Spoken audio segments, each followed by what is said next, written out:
അടുത്ത ഘട്ടത്തിലേക്ക് കടക്കുന്നു. ഇന്നലെയാണ് കൃത്യമായി ഭാരതം പ്രത്യാക്രമണം നടത്തിയത്. പാകിസ്ഥാനിലെ കറാച്ചിയിലടക്കമുള്ള മേഖലകളിൽ കൃത്യമായി പ്രത്യാക്രമണം നടത്താൻ ഭാരതത്തിന് കഴിഞ്ഞു. എല്ലാ ദിവസവും രാത്രിയിലാണ് ഇത്തരത്തിൽ പാകിസ്ഥാൻ്റെ പ്രകോപനങ്ങളും അവരുടെ ഡ്രോൺ ആക്രമണങ്ങളും ഉണ്ടാകുന്നത്. ഭാരതത്തിൻ്റെ അതിർത്തി സംസ്ഥാനങ്ങൾ കേന്ദ്രീകരിച്ചുള്ള ഡ്രോണുകൾ കൃത്യമായി പായിക്കുന്നുണ്ടെങ്കിലും ഭാരതത്തിന് കൃത്യമായി അത് ചെറുക്കാൻ കഴിയുന്നു എന്നുള്ളതാണ് നമ്മളുടെ ഏറ്റവും മികച്ച സൈനിക സംവിധാനത്തിൻ്റെ ഏറ്റവും മെച്ചപ്പെട്ട വിജയം എന്ന് പറയുന്നത്. ഓരോ ഡ്രോണുകളെയും കൃത്യമായി അതിൻ്റെ പിന്നാലെ പാഞ്ഞ് ചെന്ന് അതിനെ തരിപ്പണമാക്കാനുള്ള ശേഷി നമ്മുടെ സൈനിക വിന്യാസത്തിനുണ്ട് എന്ന് നമ്മൾ ഓരോ ഘട്ടത്തിലും തെളിയിച്ചു കൊണ്ടിരിക്കുകയാണ്. അതുകൊണ്ടാണ് പാകിസ്ഥാൻ യാത്രാ വിമാനത്തിൻ്റെ രൂപത്തിൽ വരെ കടത്തിവിടുന്ന ഡ്രോണുകളെ കൃത്യമായി മനസ്സിലാക്കി അതിനെ ചെറുക്കാനും അതിനെ ഇല്ലായ്മ ചെയ്യാനും അതിനെ തച്ച് തകർക്കാനും നമ്മൾക്ക് സാധിക്കുന്നത്. ഈ രാത്രിയിലും ജമ്മു മേഖലകളിലും പഞ്ചാബിൻ്റെ ചില പ്രദേശങ്ങളിലുമൊക്കെ ഡ്രോൺ ആക്രമണം നടത്തി ഭാരതത്തെ ഞെട്ടിക്കാൻ ശ്രമം നടത്തുന്നുവെങ്കിലും അതൊന്നും ഫലപ്രദമാകുന്നില്ല. കൃത്യമായി ഭാരതം ഇതിനെ ചെറുക്കുക മാത്രമല്ല, പാകിസ്ഥാൻ്റെ പ്രധാനപ്പെട്ട കേന്ദ്രങ്ങളിൽ പ്രത്യേകിച്ചും സാംബ പോലുള്ള അതിർത്തി മേഖലകളിൽ കൃത്യമായി തിരിച്ചടിക്കാനും ഭാരതത്തിന് കഴിയുന്നുണ്ട്. ഗൗതം കൂടി ചേർന്നു. ഗൗതം, ഇന്നലത്തെ രാത്രി പോലെ തന്നെ ഇന്നത്തെ രാത്രിയിലും ആകാശയുദ്ധം നടത്തിവെക്കുകയാണ് പാകിസ്ഥാൻ. നമ്മൾ കൃത്യമായി തിരിച്ചടിക്കുന്നു. അവരുടെ ഡ്രോണുകളെ ഓരോന്നായി നമ്മൾ ഇല്ലായ്മ ചെയ്യുന്നു. നമ്മുടെ സുദർശന വ്യൂഹം അങ്ങനെ എല്ലാറ്റിനെയും ഓരോന്നിനെയും തിരഞ്ഞു പിടിച്ച് നശിപ്പിക്കുകയാണ്. അങ്ങനെ തന്നെയല്ലേ ഗൗതം?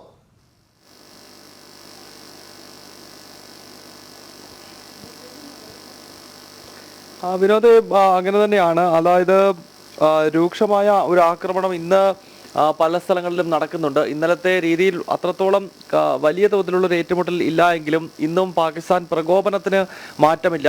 ജമ്മു കശ്മീരിലാണ് കൂടുതൽ ഡ്രോണുകൾ വെച്ചുള്ള ആക്രമണത്തിന് പാകിസ്ഥാൻ ശ്രമം നടത്തിയിരിക്കുന്നത്.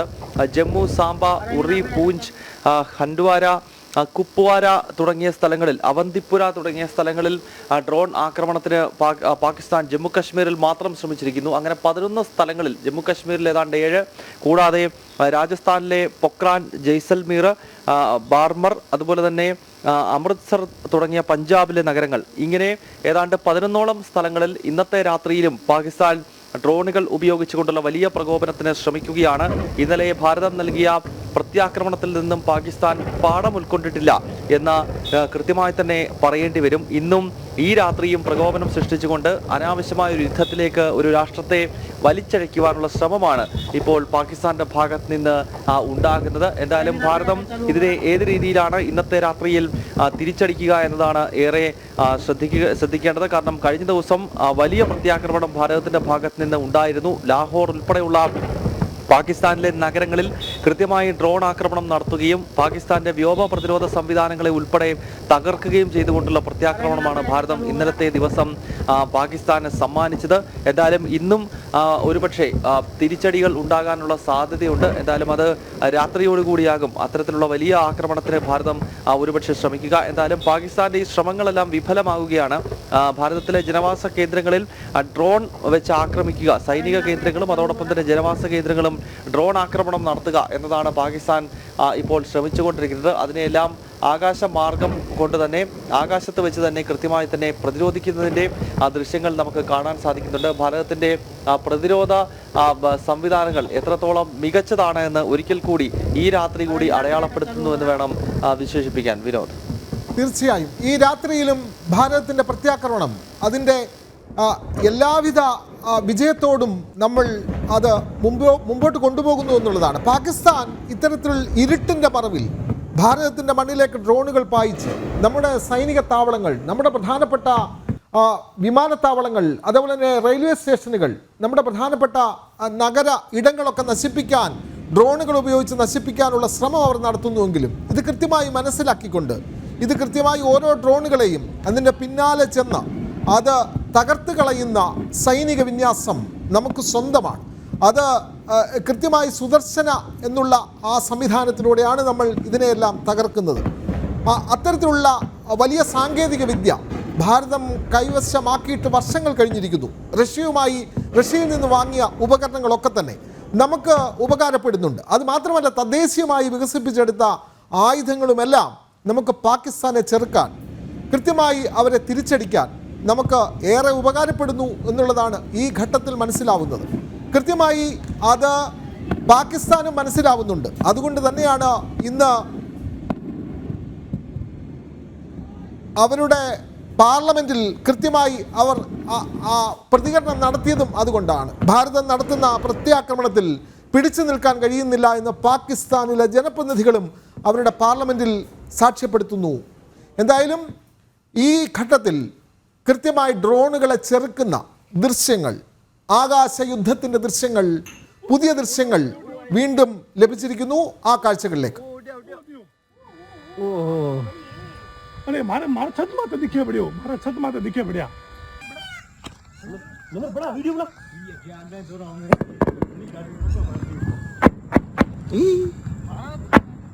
ए एमजी ये आया है ओ जो बड़े ओ दे ओ रे ओ डे ओ अरे मारे मारा छत माते दिखे बढ़ियो, मारा छत माते दिखे बढ़िया।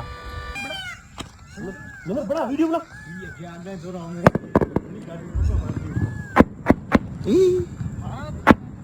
ए एमजी ये आया है ओ जो बड़े ओ दे ओ रे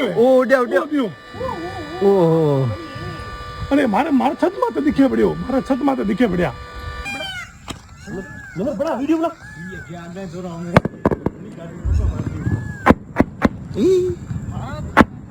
ए एमजी ये आया है ओ जो बड़े ओ दे ओ रे ओ अरे मारे मारा छत माते दिखे बढ़ियो, मारा छत माते दिखे बढ़िया। नंबर बड़ा वीडियो बड़ा ये ध्यान दे जो रहा हूं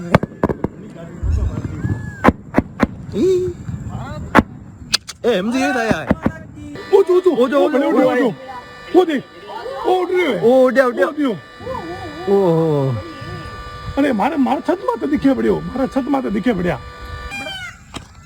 नंबर बड़ा वीडियो बड़ा ये ध्यान दे जो रहा हूं ए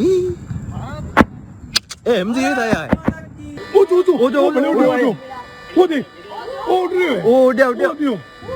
ओ अरे मारे मारा छत माते दिखे बढ़ियो, मारा छत माते दिखे बढ़िया।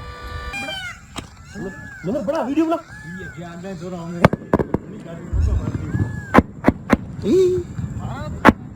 ए एमजी ये आया है ओ जो बड़े ओ दे ओ रे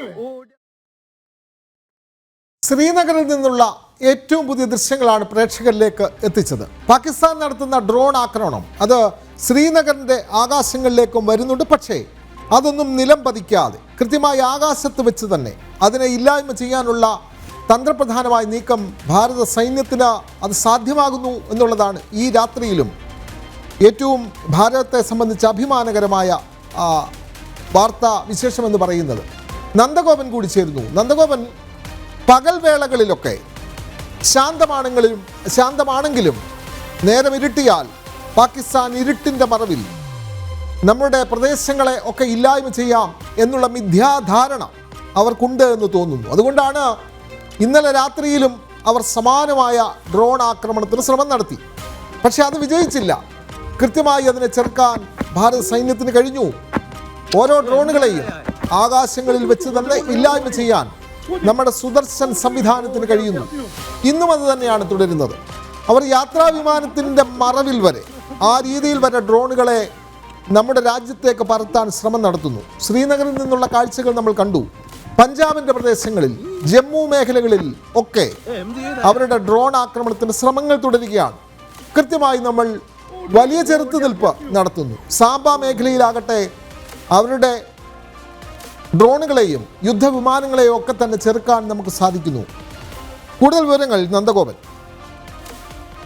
വിനോദ, ഏതെങ്കിലും തരത്തിൽ ഭാരതത്തെ ആക്രമിക്കാൻ കഴിയുമോ എന്നുള്ള സാധ്യതകൾ തേടുകയാണ് പാകിസ്ഥാൻ. ഇതിനോടകം തന്നെ പാകിസ്ഥാൻ അവരുടെ നിലപാടുകൾ വ്യക്തമാക്കി. അതായത് പാകിസ്ഥാന്റെ സൈന്യം ഇല്ലാതായെങ്കിൽ മദ്രസയിൽ പഠിക്കുന്ന വിദ്യാർത്ഥികൾ പാകിസ്ഥാന്റെ സൈന്യത്തിന് പിന്നിൽ അണിനിരന്നുകൊണ്ട് ഭാരതത്തിനെതിരെ പോരാടുമെന്നുള്ള നിലപാടുകൾ ഇതിനോടകം തന്നെ പാകിസ്ഥാന്റെ പ്രതിരോധ മന്ത്രി അവരുടെ ലോക്സഭയിൽ ഇതിനോടകം തന്നെ വ്യക്തമാക്കി കഴിഞ്ഞു. സ്വാഭാവികമായും ഈ രാത്രികളിലും ഭാരതം കരുതിയിരിക്കേണ്ട ഒരു സാഹചര്യമാണ് നിലനിൽക്കുന്നത്. പ്രത്യേകിച്ച് ഡ്രോൺ ആക്രമണങ്ങൾ ഇതിനോടകം തന്നെ പല മേഖലകളിലും ആരംഭിച്ചു കഴിഞ്ഞു എന്നുള്ള വിവരങ്ങളാണ് ലഭ്യമാകുന്നത്. അതിനൊക്കെ അപ്പുറത്തേക്ക് പ്രധാനമായും ഇപ്പോൾ ലൈൻ ഓഫ് കൺട്രോളുകളിലും അതേപോലെ തന്നെ ഇന്റർനാഷണൽ ബോർഡറിലേക്കും ഇതിനോടകം തന്നെ 2003 വെടിനിർത്തൽ കരാർ ലംഘിച്ചുകൊണ്ട് പാകിസ്ഥാൻ നിരന്തരം BSFന്റെ പോസ്റ്റുകൾക്ക് നേരെ ഇത്തരം ഷെല്ലാക്രമണങ്ങൾ തുടരുന്ന ഒരു സാഹചര്യമാണ്. അത് പൂഞ്ചിലെ സാധാരണ ജനങ്ങളെ ബാധിക്കുന്നു എന്നുള്ളതാണ് യാഥാർത്ഥ്യം. കഴിഞ്ഞ ദിവസം നമുക്കറിയാം 16 പേരുടെ മരണത്തിന് അത് ഇടയാക്കി എന്നുള്ളതാണ്. ഈ കഴിഞ്ഞ 24 മണിക്കൂറിനകം 2 ജവാന്മാർ കൂടി നഷ്ടപ്പെടുന്ന സാഹചര്യം ഉണ്ടായി ഇത്തരത്തിലുള്ള ഷെല്ലാക്രമണത്തിൽ. അങ്ങനെ ഇത്തരം ഷെല്ലാക്രമണങ്ങൾ തുടരുന്ന ഒരു സാഹചര്യമാണ് നിലനിൽക്കുന്നത്. കഴിഞ്ഞ ദിവസം ഏതാണ്ട് 36 ഇടങ്ങളിലാണ്, അതായത് ലേ മുതൽ കച്ച് വരെയുള്ള, ഗുജറാത്തിലെ കച്ച് വരെയുള്ള മേഖലകളിലെ 36 സ്ഥലങ്ങൾ കേന്ദ്രീകരിച്ചുകൊണ്ട് ആയിരുന്നു ഇത്തരം ആക്രമണ നീക്കം പാകിസ്ഥാന്റെ ഭാഗത്തു നിന്നും ഉണ്ടായിരുന്നത്. എന്നാൽ അത് കൃത്യമായി പ്രതിരോധിക്കാൻ ഭാരതത്തിന്റെ സൈനിക ശേഷിക്ക്, വ്യോമ പ്രതിരോധ ശേഷിക്ക് സാധിച്ചു എന്നുള്ളതാണ് യാഥാർത്ഥ്യം. അതേ വ്യോമ പ്രതിരോധ ശേഷി കൊണ്ട് തന്നെ ഭാരതം ഇപ്പോഴും ആ ഒരു പ്രതിരോധ രംഗത്ത് സജീവമായി തന്നെ നിലനിൽക്കുകയാണ്.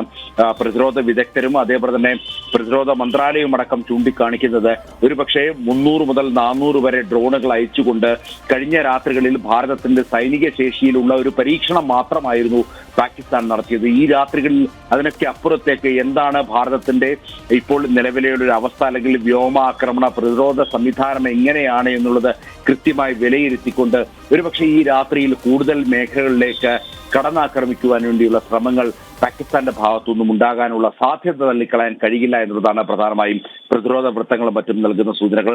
ഇതിനോടകം തന്നെ ചണ്ഡീഗഡ് അടക്കമുള്ള ജയ്സാൽമീറും ചണ്ഡീഗഡ് അടക്കമുള്ള മേഖലകളിൽ ബ്ലാക്ക് ഔട്ട് എന്നുള്ള പ്രക്രിയ, അല്ലെങ്കിൽ അത്തരം ഒരു പ്രിക്കോഷൻ ഇതിനോടകം തന്നെ സ്വീകരിച്ചു കഴിഞ്ഞു. അതായത് മുഴുവൻ ലൈറ്റുകളും ഓഫ് ചെയ്തുകൊണ്ട് സാധാരണഗതിയിൽ ഇത്തരം യുദ്ധ സമാനമായ ഒരു സാഹചര്യം ഉണ്ടാകുമ്പോൾ സാധാരണഗതിയിൽ സ്വീകരിക്കുന്ന ഒരു പ്രിക്കോഷൻ അല്ലെങ്കിൽ ഒരു മുൻകരുതൽ നടപടിയാണ് ബ്ലാക്ക് ഔട്ട് എന്നുള്ളത്. അതായത് മുഴുവൻ ലൈറ്റുകളും ഓഫ് ചെയ്തുകൊണ്ട് മുഴുവൻ ആൾക്കാരും വീടിനുള്ളിലേക്ക് അല്ലെങ്കിൽ സുരക്ഷിതമായ സ്ഥലങ്ങളിലേക്ക് മാറിക്കൊണ്ട് മുഴുവൻ വെളിച്ചങ്ങളും ഇല്ലാതാക്കിക്കൊണ്ട് എതിരാളികളുടെ ഡ്രോണുകൾക്കോ അല്ലെങ്കിൽ ശത്രുക്കളുടെ വ്യോമയാന അല്ലെങ്കിൽ മറ്റ് വ്യോമയാന സംവിധാനങ്ങൾക്കോ ദൃഷ്ടിയിൽപ്പെടാത്ത രീതിയിൽ പൂർണ്ണമായും ഒളിച്ചിരിക്കുന്ന രീതിയിലുള്ള ബ്ലാക്ക് ഔട്ട് എന്നുള്ള സമ്പ്രദായം ഇതിനോടകം തന്നെ ചണ്ഡീഗഡ് അടക്കമുള്ള മേഖലകളിൽ, ജയ്സാൽമീർ അടക്കമുള്ള മേഖലകളിൽ, രാത്രിയിലും അമൃത്സർ അടക്കമുള്ള സ്ഥലങ്ങളിൽ അതിപ്പോൾ പരീക്ഷിച്ച് വരികയാണ്. പ്രധാനമായും ഇത്തരം സ്ഥലങ്ങളിലേക്ക്, തന്ത്രപ്രധാന മേഖലകളിലേക്ക് പാകിസ്ഥാന്റെ ഭാഗത്തു നിന്നും ആക്രമണം ഉണ്ടാകുമെന്നുള്ള പ്രതീക്ഷ ഭാരതത്തിനുണ്ട്. കഴിഞ്ഞ ദിവസങ്ങളിലൊക്കെ തന്നെ ഈ ലേ മുതൽ അതേപോലെ തന്നെ കച്ച് വരെയുള്ള ഗുജറാത്തിന്റെ മേഖലകളിൽ 36 ഇടങ്ങളിൽ സ്ഫോടനം നടത്തുവാൻ വേണ്ടി പാകിസ്ഥാൻ ശ്രമിച്ചപ്പോൾ അത് കൃത്യമായി ഭാരതത്തിന്റെ നയതന്ത്ര പ്രധാനമായ സൈനിക മേഖലകളെ ലക്ഷ്യമിട്ടുകൊണ്ടായിരുന്നു എന്നുള്ളതാണ് യാഥാർത്ഥ്യം. പ്രത്യേകിച്ച് നോർത്തേൺ കമാൻഡും വെസ്റ്റേൺ കമാൻഡും, ചണ്ഡീഗഡിലുള്ള വെസ്റ്റേൺ കമാൻഡും അതേപോലെ തന്നെ ഉദ്ധംപൂരിലുള്ള നോർത്തേൺ കമാൻഡും ലക്ഷ്യം വെച്ചുകൊണ്ട്, ഒപ്പം തന്നെ മറ്റ് സൈനിക നയതന്ത്ര പ്രധാനമായ സ്ഥലങ്ങളൊക്കെ തന്നെ ലക്ഷ്യം വെച്ചുകൊണ്ടായിരുന്നു ഡ്രോൺ ആക്രമണത്തിനുള്ള ശ്രമങ്ങൾ പാകിസ്ഥാന്റെ ഭാഗത്തു നിന്നും ഉണ്ടായത്. അതും ടർക്കിഷ് ഡ്രോണുകളായിരുന്നു പാകിസ്ഥാൻ ഉപയോഗിച്ചിരുന്നത് എന്നുള്ളതാണ്. ഒരുപക്ഷെ ഇതൊരു പരീക്ഷണമാകാമെന്നുള്ള സാധ്യതകളാണ് നയതന്ത്ര വിദഗ്ധരും മറ്റും ചൂണ്ടിക്കാണിക്കുന്നത്. കൂടുതൽ ആക്രമണങ്ങൾക്ക് പാകിസ്ഥാൻ സജീവമാകുന്നു, അല്ലെങ്കിൽ അതിന് തയ്യാറെടുക്കുന്നതിന് മുന്നോടിയായി എവിടേക്കാണ് ഭാരതത്തിന്റെ ഇപ്പോൾ നിലവിൽ ഭാരതത്തിന്റെ പ്രതിരോധ സംവിധാനങ്ങൾ ഏതെല്ലാം മേഖലകളുണ്ട്, ഇതെല്ലാം തിരിച്ചറിയാൻ വേണ്ടിയുള്ള ഇന്റലിജൻസ് ഇൻപുട്ടിന് വേണ്ടിയുള്ള ശ്രമങ്ങളായിരുന്നു കഴിഞ്ഞ രാത്രികളിൽ നടത്തിയത്. വരും രാത്രികളിൽ കൂടുതൽ ആക്രമണങ്ങൾ ഉണ്ടാകാം, അല്ലെങ്കിൽ ഭാരതത്തിന്റെ സിവിലിയൻസിന് നേരെ, സാധാരണക്കാർക്ക് നേരെ കൂടുതൽ ആക്രമണങ്ങൾ ഉണ്ടാകാനുള്ള സാധ്യതകളാണ് പ്രതിരോധ മന്ത്രാലയവും മറ്റും ചൂണ്ടിക്കാണിക്കുന്നത്. അതിനൊക്കെ അപ്പുറത്തേക്ക് ഇന്നിപ്പോൾ വാർത്താ സമ്മേളനം നടത്തി വിദേശകാര്യ മന്ത്രാലയം വാർത്താ സമ്മേളനം നടത്തിയപ്പോൾ അതിൽ പ്രതിരോധ മന്ത്രാലയത്തിന് പ്രതിനിധികൾ വ്യക്തമാക്കിയത്, അതായത് സിവിലിയൻ എയർക്രാഫ്റ്റ് പോലും ദമാമിൽ നിന്നും, സൗദി അറേബ്യയിൽ നിന്നും ലാഹോറിലേക്ക് പറന്ന സിവിലിയൻ എയർക്രാഫ്റ്റ്, അത് സൗദി അറേബ്യയിൽ രജിസ്റ്റർ ചെയ്ത എയർക്രാഫ്റ്റ് ആണ്. ആ എയർക്രാഫ്റ്റും അതിനുള്ളിലിരിക്കുന്ന പാസഞ്ചേഴ്സിനെയും ഒക്കെ തന്നെ ഒരു കവചമാക്കി നിർത്തിക്കൊണ്ട് ഈ ഒരു യുദ്ധത്തിന് സമാനമായ ഒരു അന്തരീക്ഷം സൃഷ്ടിക്കുകയായിരുന്നു പാകിസ്ഥാൻ എന്നുള്ളതാണ് പ്രധാനമായും പ്രതിരോധ മന്ത്രാലയം വ്യക്തമാക്കുന്നത്. അതായത് ഇതിനോടകം തന്നെ ഭാരതത്തിന്റെ എയർ സ്പേസുകൾ അത് ഇത്തരം സിവിലിയൻ എയർക്രാഫ്റ്റുകൾക്ക് ഇതിനോടകം തന്നെ അടച്ചു കഴിഞ്ഞു. അവർക്ക് സർവീസ് നടത്തുവാനുള്ള അനുമതിയില്ല. പ്രത്യേകിച്ച് ഈ 5 ജില്ലകൾ, 5 സംസ്ഥാനങ്ങൾ കേന്ദ്രീകരിച്ചതിനപ്പുറം ഈ ഉത്തരേന്ത്യ മുഴുവൻ കേന്ദ്രീകരിച്ച് ഇത്തരത്തിലുള്ള എയർ സ്പേസുകൾ, വിദേശ എയർക്രാഫ്റ്റുകൾക്കും അതേപോലെ തന്നെ സിവിലിയൻ എയർക്രാഫ്റ്റുകൾക്കുമുള്ള സർവീസ് പൂർണ്ണമായും റദ്ദു ചെയ്തു. ഇതിനോടകം തന്നെ നമുക്കറിയാം 28 ഭാരതത്തിലെ 28 എയർപോർട്ടുകൾ ഇതിനോടകം തന്നെ അടച്ച സാഹചര്യം നിലനിൽക്കുന്നു. അങ്ങനെ പ്രതിരോധ മന്ത്രാലയം ഇത്തരത്തിൽ 28 എയർപോർട്ടുകൾ അടച്ച് ഭാരതത്തിന്റെ പൂർണ്ണമായ എയർ സ്പേസുകൾ സിവിലിയൻ എയർക്രാഫ്റ്റിന് പൂർണ്ണമായി നിരോധനം ഏർപ്പെടുത്തിയ സാഹചര്യമുണ്ട്.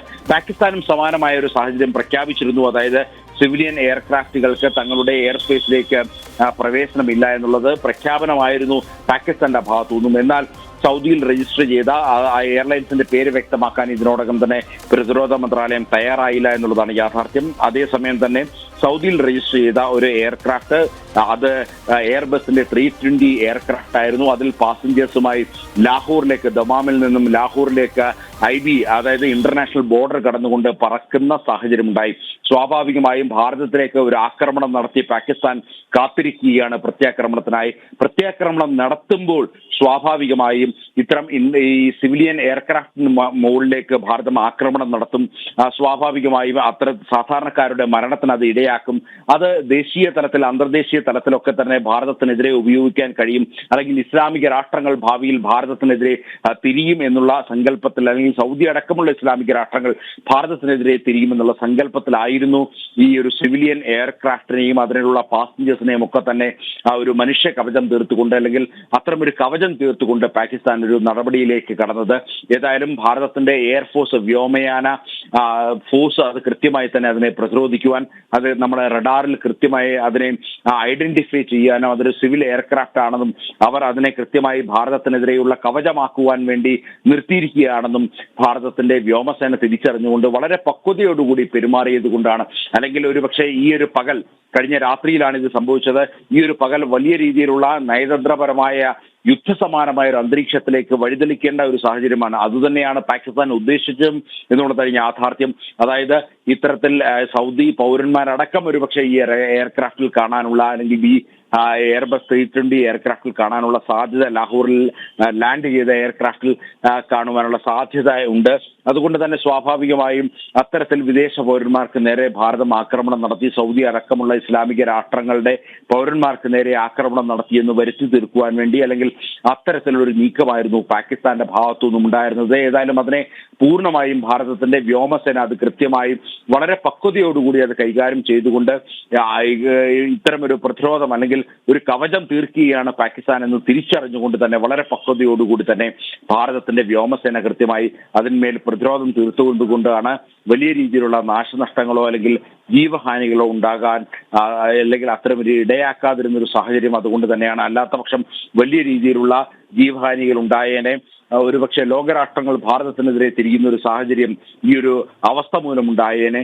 അതിനൊന്നും ഇടയാക്കാതെ വ്യോമയാന അല്ലെങ്കിൽ വ്യോമസേന, ഭാരതത്തിന്റെ വ്യോമസേന കൃത്യമായി ഇടപെടൽ നടത്തിയെന്നുള്ളതാണ് യാഥാർത്ഥ്യം. ഏതായാലും ഇപ്പോൾ അതിർത്തി മേഖലയിലേക്ക് വ്യാപകമായി ഇപ്പോൾ ഷെല്ലാക്രമണങ്ങളും അതേപോലെ തന്നെ വെടി നിർത്തൽ കരാർ ലംഘിച്ചുകൊണ്ട് മോസ്റ്റ് മോഡേൺ ആയുധങ്ങൾ ഉപയോഗിച്ചുകൊണ്ട് ഭാരതത്തിന്റെ അതിർത്തി മേഖലയിലേക്ക് വ്യാപകമായി പാകിസ്ഥാൻ റേഞ്ചേഴ്സിന്റെ ഭാഗത്തു നിന്നും, അതായത് അതിർത്തി കാക്കുന്ന പാകിസ്ഥാന്റെ സേനയാണ് പാകിസ്ഥാൻ, നമ്മുടെ BSF പോലെ തന്നെ പാകിസ്ഥാൻ റേഞ്ചേഴ്സ്, അതാണ് അവർ ഇപ്പോൾ ഈ അതിർത്തി മേഖലയിലേക്ക് കാര്യമായ ഷെല്ലാക്രമണങ്ങൾ നടത്തിക്കൊണ്ടിരിക്കുന്ന ഒരു സാഹചര്യമാണ്. ഇതിനോടകം തന്നെ ഭാരതത്തിലെ ഈ പൂഞ്ച് അടക്കമുള്ള മേഖലയിലുള്ള ജനങ്ങൾക്ക് ഇതുമായി ബന്ധപ്പെട്ട പ്രിക്കോഷൻസ് അല്ലെങ്കിൽ ഇതുമായി ബന്ധപ്പെട്ട ട്രെയിനിങ്ങും മുൻകരുതലുകൾ സ്വീകരിക്കണമെന്നുള്ള നിർദ്ദേശം ഭാരതത്തിന്റെ ഭാഗത്തു നിന്നും നൽകിയിരുന്നു. ഇത്തരം മേഖലകളിൽ നിന്നും പരമാവധി ആൾക്കാർ ഒഴിഞ്ഞു നിൽക്കണമെന്നുള്ള നിർദ്ദേശം ഇതിനോടകം തന്നെ നൽകിയിരുന്നു. ഇതിന്റെ അടിസ്ഥാനത്തിൽ അവിടെ നിന്നും ഈ പൂഞ്ചടക്കമുള്ള മേഖലയിൽ നിന്നും ജനങ്ങൾ, സാധാരണക്കാരായ ജനങ്ങൾ, അതായത് സുരക്ഷിതരല്ല എന്ന് സ്വയം ഒരു വിലയിരുത്തലിലൂടെ ജനങ്ങൾ കൂടുതലായി ബാരാമുള്ള അതേപോലെ തന്നെ ശ്രീനഗർ അടക്കമുള്ള മേഖലയിലേക്ക് മാറിയിരുന്നു. ഇപ്പോൾ നമുക്ക് ലഭ്യമായ വിവരങ്ങൾ അനുസരിച്ച് ശ്രീനഗർ അടക്കം പാകിസ്ഥാൻ ടാർഗറ്റ് ചെയ്യുന്നു എന്നുള്ളതാണ്. അതായത് ഈ രാത്രി വളരെ നിർണായകമാണ്. ഏതു തരത്തിലുള്ള ആക്രമണവും ഭാരതം പ്രതീക്ഷിക്കുന്നു. എന്നാൽ അത്തരം ആക്രമണങ്ങളെ, ഡ്രോൺ ആക്രമണങ്ങൾ, അല്ലെങ്കിൽ കഴിഞ്ഞ ദിവസം നമുക്കറിയാം തുർക്കി നിർമ്മിതമായിട്ടുള്ള ഡ്രോണുകൾ ഉപയോഗിച്ചുകൊണ്ടാണ് ഭാരതത്തെ ആക്രമിക്കുവാൻ വേണ്ടി പാകിസ്ഥാൻ തുനിഞ്ഞത്. അത്തരം ആക്രമണങ്ങളെ നേരിടുവാൻ വേണ്ടി ഭാരതം സുസജ്ജമായി നിലകൊള്ളുന്നു എന്നുള്ളതാണ് യാഥാർത്ഥ്യം. ഭാരതത്തിന്റെ പ്രധാനമന്ത്രി നരേന്ദ്രമോദി ഇന്നിപ്പോൾ 3 സൈനിക മേധാവിമാരെയും കര, വ്യോമ, നാവികസേന മേധാവിമാരുമായി കൂടിക്കാഴ്ച നടത്തിയതിനപ്പുറത്തേക്ക് ഭാരതത്തിന്റെ ചീഫ് ഓഫ് ഡിഫൻസ് സ്റ്റാഫുമായി അനിൽ ചൗഹാനുമായി കൂടിക്കാഴ്ച നടത്തി. ഒപ്പം തന്നെ NSA national security adviser Ajit ഡോവലുമായി കൂടിക്കാഴ്ച നടത്തി സ്ഥിതിഗതികൾ വിലയിരുത്തിയിരുന്നു. ഇതിനൊക്കെ അപ്പുറത്തേക്ക് മുൻ സൈനിക മേധാവിമാരുമായി നേരത്തെ കര, നാവിക, വ്യോമസേനകളെ നയിച്ച സേനാ മേധാവിമാരുമായി പ്രധാനമന്ത്രി നരേന്ദ്രമോദി ഇതിനോടകം തന്നെ കൂടിക്കാഴ്ച നടത്തി സ്ഥിതിഗതികൾ വിലയിരുത്തി എന്നുള്ളതാണ്. ഏത് തരത്തിലുള്ള ആക്രമണങ്ങളെ നേരിടുവാൻ ഭാരതം സുസജ്ജമായി എല്ലാ അതിർത്തികളിലും, പ്രത്യേകിച്ച് ലേ മുതൽ അങ്ങ് ഗുജറാത്ത് വരെയുള്ള ഈ പാകിസ്ഥാൻ ലക്ഷ്യമിടുന്നത് പ്രധാനമായും 5 സംസ്ഥാനങ്ങളെയാണ്. ജമ്മു കാശ്മീർ, അതേപോലെ തന്നെ പഞ്ചാബ്, ഹരിയാന, രാജസ്ഥാൻ, ഗുജറാത്ത് അടക്കമുള്ള 5 സംസ്ഥാനങ്ങളെയാണ് പ്രധാനമായും പാകിസ്ഥാൻ ലക്ഷ്യമിടുന്നത്. ഈ 5 സംസ്ഥാനങ്ങളിലും കൃത്യമായി സുരക്ഷ ഒരുക്കുവാൻ വേണ്ടി, സുരക്ഷാ കവചം ഒരുക്കുവാൻ വേണ്ടി ഭാരതത്തിന് സാധിച്ചിട്ടുണ്ട്. അതുകൊണ്ട് തന്നെ ഏത് രീതിയിലുള്ള പാകിസ്ഥാന്റെ വ്യോമാക്രമണങ്ങളെയും അതേപോലെ തന്നെ ഡ്രോൺ ഉള്ള ആക്രമണങ്ങളെയും ഒക്കെ തന്നെ ചെറുത്തു നിൽക്കുവാൻ വേണ്ടി ഭാരതം സുസജ്ജമായി തന്നെ നിലനിൽക്കുകയാണ്. വിനോദ്, തീർച്ചയായും ഭാരതം എല്ലാ അർത്ഥത്തിലും സുസജ്ജമായി തന്നെ നിലകൊള്ളുന്നു. നമ്മൾക്ക് ഭാരതീയർക്ക് അഭിമാനിക്കാം. പാകിസ്ഥാന്റെ ആക്രമണങ്ങൾ ഒന്നും നമ്മളെ ബാധിക്കുന്നില്ല. അത് കൃത്യമായി ഭാരത സൈന്യം കൃത്യമായി അത് ചെറുക്കുന്നത് കൊണ്ടാണ് എന്ന് നമ്മൾ മനസ്സിലാക്കുന്നു. കാരണം ഈ രാത്രിയിലും അവർ ഇരുട്ടിൻ്റെ മറവിൽ ഡ്രോണുകൾ പായിച്ചുകൊണ്ട് ഭാരതത്തിന് നാശനഷ്ടങ്ങൾ ഉണ്ടാക്കാനുള്ള അവരുടെ ചതിപ്രയോഗം അവർ എല്ലാ കാലത്തും അത്തരത്തിലാണ്. ഭാരതത്തിനെതിരെ അവർ ഭീകരവാദ പ്രവർത്തനം നടത്തുന്നു. അതിർത്തിയിൽ അവർ അത്തരത്തിലുള്ള ആക്രമണങ്ങൾ പതിയിരുന്ന് നടത്തുന്നു. അതിൻ്റെയൊക്കെ ഭാഗമായി അവർ പഹൽഗാമിൽ 26 സാധാരണക്കാരെ മതം ചോദിച്ച് കൃത്യമായി വെടിവെച്ച് കൊലപ്പെടുത്തിയ ഭീകരവാദികൾക്ക് പിന്തുണ നൽകിയതിൻ്റെ പേരിലാണ് ഈ ഒരു സാഹചര്യം രൂപപ്പെട്ടത്. ഗൗതം അനന്തനാരായണൻ കൂടി ചേരുകയാണ്. ഗൗതം, ഈ രാത്രിയിലും പാകിസ്ഥാൻ ആകാശയുദ്ധം നടത്തി ഭാരതത്തെ ഭയപ്പെടുത്താൻ അവർ നടത്തുന്ന ശ്രമങ്ങളെല്ലാം വിഫലമാവുകയാണ്. കാരണം അവരുടെ ഡ്രോണുകൾ എല്ലാ മേഖലയിലും തച്ച് തകർക്കാൻ നമുക്ക് സാധിക്കുന്നു. സാംബ മേഖലയിലടക്കം കൃത്യമായി അവരുടെ ഡ്രോണുകൾ പാകിസ്ഥാൻ്റെ മണ്ണിൽ നിന്ന് എപ്പോൾ അത് അവർ തൊടുത്തു വിടുന്നു ആ നിമിഷം തന്നെ നമുക്കിവിടെ കൃത്യമായി വിവരം ലഭിക്കാനുള്ള സാങ്കേതിക സംവിധാനം നമുക്കുണ്ട്. അതുകൊണ്ട് ഈ ഓരോ ഡ്രോണുകളും അത് എത്ര വേഗത്തിൽ പായുകയാണെങ്കിലും എത്ര ഉയരത്തിൽ പാഞ്ഞാലും കൃത്യമായി അതിൻ്റെ പിന്നാലെ ചെന്ന് അതിനെ നശിപ്പിക്കാനുള്ള കൃത്യമായ സുദർശന സംവിധാനം നമുക്കുണ്ട്.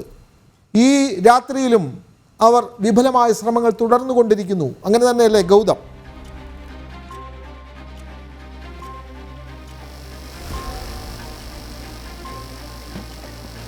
വിനോദേ, ഈ രാത്രിയിൽ ഇപ്പോൾ 20 ലൊക്കേഷനുകളാണ് പാകിസ്ഥാന്റെ ഡ്രോണുകൾ ലക്ഷ്യമിട്ടത്.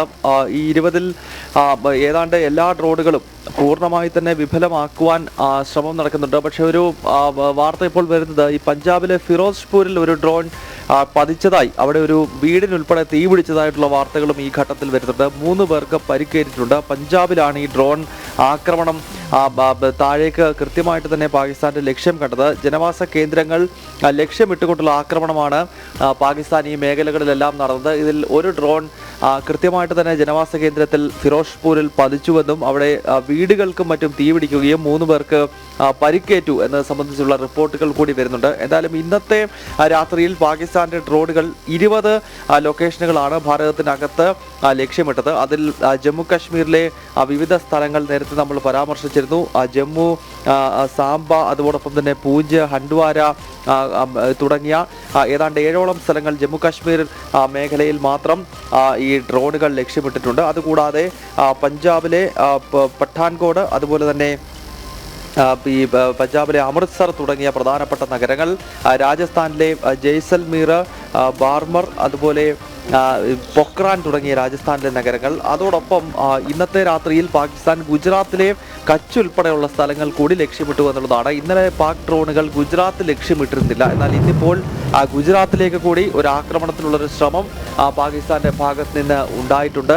ഇന്നലെ ഗുജറാത്തിലേക്ക് ഡ്രോണുകൾ എത്തിയിരുന്നില്ല, അല്ലെങ്കിൽ അത്തരം ശ്രമങ്ങൾ ഉണ്ടായിരുന്നില്ല. ഇന്ന് വൈകുന്നേരം പ്രധാനമന്ത്രി നരേന്ദ്രമോദി ഗുജറാത്ത് മുഖ്യമന്ത്രി ഭൂപേന്ദ്ര പട്ടേലുമായി ടെലിഫോണിൽ സംസാരിച്ചിരുന്നു.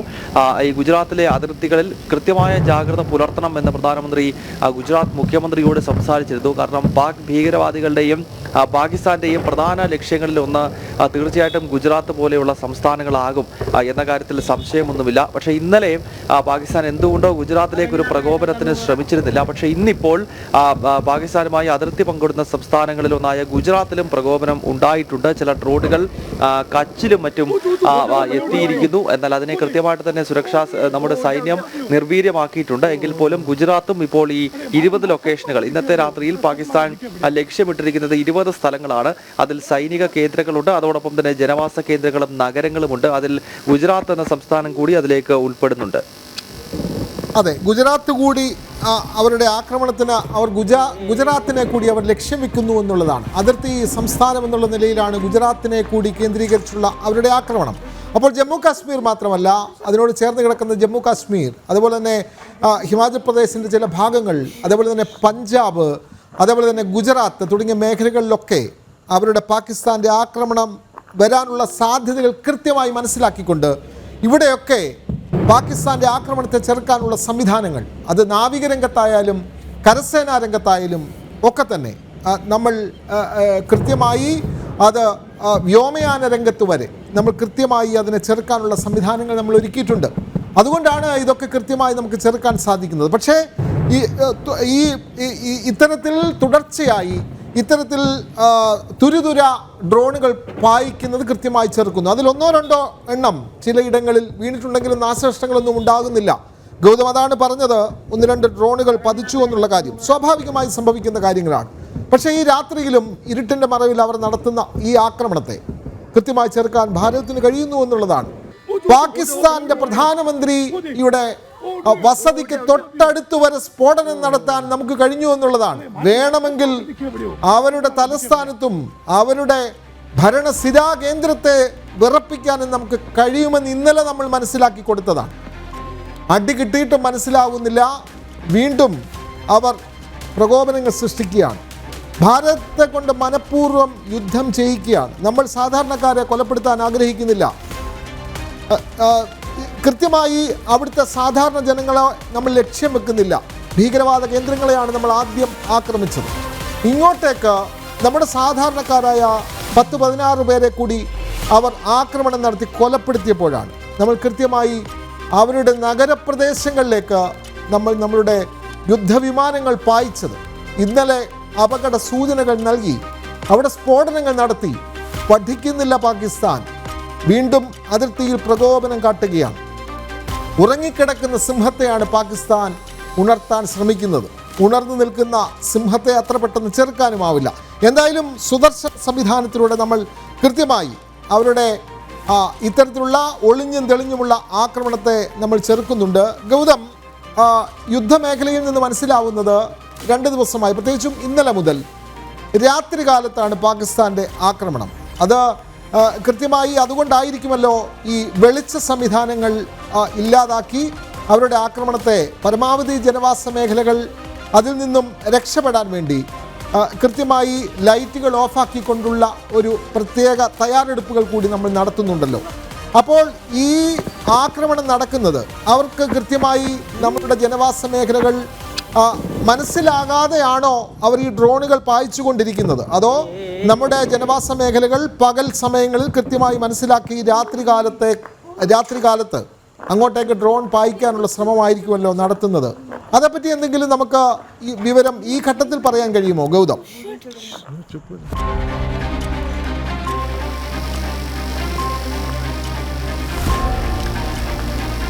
വിനോദ, ഇത്തരം ഡ്രോൺ ആക്രമണങ്ങളും അതോടൊപ്പം തന്നെ വ്യോമ മേഖല പാതയിലൂടെയുള്ള ആക്രമണങ്ങൾക്ക് പൊതുവെ ശത്രുക്കൾ തിരഞ്ഞെടുക്കുന്നത് രാത്രി കാലഘട്ടങ്ങളാണ്. കാരണം റഡാറുകളെ വെട്ടിച്ചും അതോടൊപ്പം തന്നെ വ്യോമ പ്രതിരോധ സംവിധാനങ്ങളെ അതിൻ്റെ കണ്ണിൽ പെടാതെയും ആക്രമണങ്ങൾ നടത്തുക എന്നത് തന്നെയാണ് ശത്രുവിൻ്റെ ലക്ഷ്യം. അതിനാൽ ഇത്തരം വ്യോമ ആക്രമണങ്ങൾ അല്ലെങ്കിൽ ആകാശമാർഗമുള്ള ഈ സൈനികമായിട്ടുള്ള നീക്കങ്ങൾക്ക് പലപ്പോഴും ഈ രാത്രി സമയങ്ങൾ തിരഞ്ഞെടുക്കുന്നത് റഡാറിനെയും മറ്റും വെട്ടിച്ചുകൊണ്ട് ഈ ഡ്രോണുകളെ പതിപ്പിക്കുക എന്ന ലക്ഷ്യത്തോടു കൂടിയാണ്. അതിനാൽ തന്നെയാണ് ഈ പാകിസ്ഥാൻ 2 ദിവസങ്ങളിലും ഈ രാത്രി കാലഘട്ടങ്ങളിൽ ഇത്തരം പ്രകോപനങ്ങൾ നടത്തുന്നത്. എന്തായാലും ഗുജറാത്തിൽ നിന്നും ഇപ്പോൾ മറ്റു ചില അപ്ഡേറ്റ് കൂടി വരുന്നുണ്ട്. 10 പാകിസ്ഥാന്റെ ഡ്രോണുകൾ ഗുജറാത്തിൽ സൈന്യം തകർത്തിരിക്കുന്നു എന്നുള്ളതാണ്.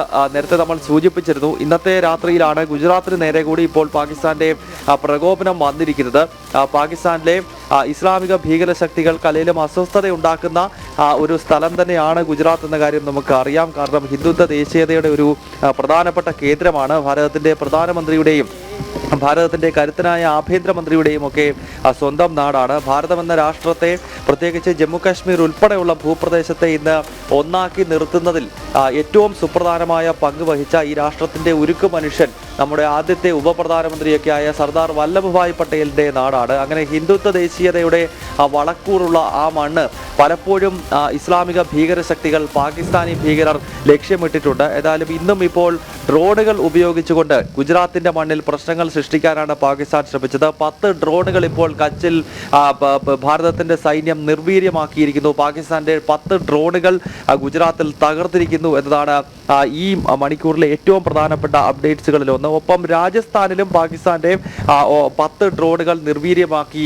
എന്ന ശുഭകരമായ വാർത്ത കൂടി വരുന്നുണ്ട്. പക്ഷേ പഞ്ചാബിലെ ഫിറോസ്പൂരിൽ മാത്രമാണ് ഒരു ഡ്രോൺ ജനവാസ കേന്ദ്രത്തിൽ പതിച്ചു എന്ന റിപ്പോർട്ടുകൾ കൃത്യമാണ്. അവിടെ അതിന്റെ ദൃശ്യങ്ങൾ ഉൾപ്പെടെ പുറത്തു വന്നിരുന്നു. ഒരു വീടിന് തീപിടിക്കുകയും ആ വീടിന് മുന്നിൽ കടന്നിരുന്ന കാറിന് ഉൾപ്പെടെ തീപിടിക്കുകയും ചെയ്തിട്ടുണ്ട്. പക്ഷേ അവിടെ ആൾനാശമില്ല, മരണമോ അല്ലെങ്കിൽ അത്തരം അനിഷ്ട സംഭവങ്ങൾ റിപ്പോർട്ട് ചെയ്തിട്ടില്ല. പക്ഷേ 3 പേർക്ക് സാരമായി പരിക്കേറ്റിട്ടുണ്ട്. അത് പഞ്ചാബിലെ ഫിറോസ്പൂരിലാണ് ഒരു പാകിസ്ഥാന്റെ ഡ്രോണ് ജനവാസ കേന്ദ്രത്തിൽ പതിച്ചിരിക്കുന്നത്. അതേസമയം മറ്റ് സ്ഥലങ്ങൾ, മറ്റ് ജമ്മു കാശ്മീരിലെയും അതോടൊപ്പം തന്നെ ഗുജറാത്ത്, രാജസ്ഥാൻ, പഞ്ചാബ് തുടങ്ങിയ ഈ 4 സംസ്ഥാനങ്ങളിലാണ് പ്രധാനമായും ഇന്നത്തെ രാത്രിയിൽ ഡ്രോണുകൾ ഉപയോഗിച്ചുകൊണ്ടുള്ള വലിയ പ്രകോപനം പാകിസ്ഥാൻ സൃഷ്ടിക്കുന്നത്. പക്ഷേ ഈ ഫിറോസ്പൂരിൽ മാത്രമാണ് ഈ ഡ്രോൺ ലക്ഷ്യം കാണുകയും ഒരു വീടിന് തീപിടിക്കുകയും ചെയ്തിരിക്കുന്നത്.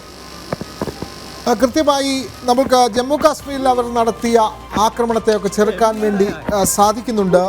ഏതെങ്കിലും തരത്തിൽ ഈ ഡ്രോണുകൾ രാത്രികാലത്ത് വായിക്കുന്ന ഈ അവരുടെ സമീപനം അടുത്ത ദിവസങ്ങളിൽ ഇത് അവസാനിപ്പിക്കുമെന്ന് കരുതാൻ കഴിയുമോ ഗൗതം? കാരണം അവർ കൃത്യമായി, നമുക്കറിയാം, പാകിസ്ഥാൻ ആഭ്യന്തര പ്രശ്നങ്ങളിൽ ഉഴലുകയാണ്. സൈനിക മേഖലയിൽ പോലും അവരുടെ സൈനിക മേധാവി പോലും ഒളിവിലാണ് എന്നുള്ള വാർത്തകൾ വരുന്നു.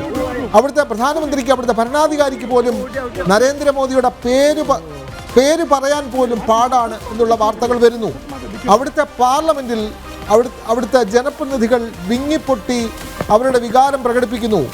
ഇവിടുത്തെ ഇത്തരത്തിലുള്ള ഒരു യുദ്ധ സാഹചര്യത്തിലേക്ക് പാകിസ്ഥാൻ എന്തിന് കടന്നു ചെന്നു എന്നുള്ള തരത്തിലാണ് അവിടുത്തെ ജനവികാരങ്ങളും അവിടുത്തെ ജനപ്രതിനിധികളും.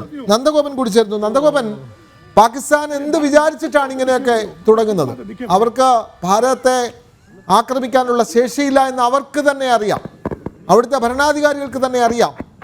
സൈന്യത്തിന് തന്നെ ഒരു ഏകോപന സംവിധാനമില്ല.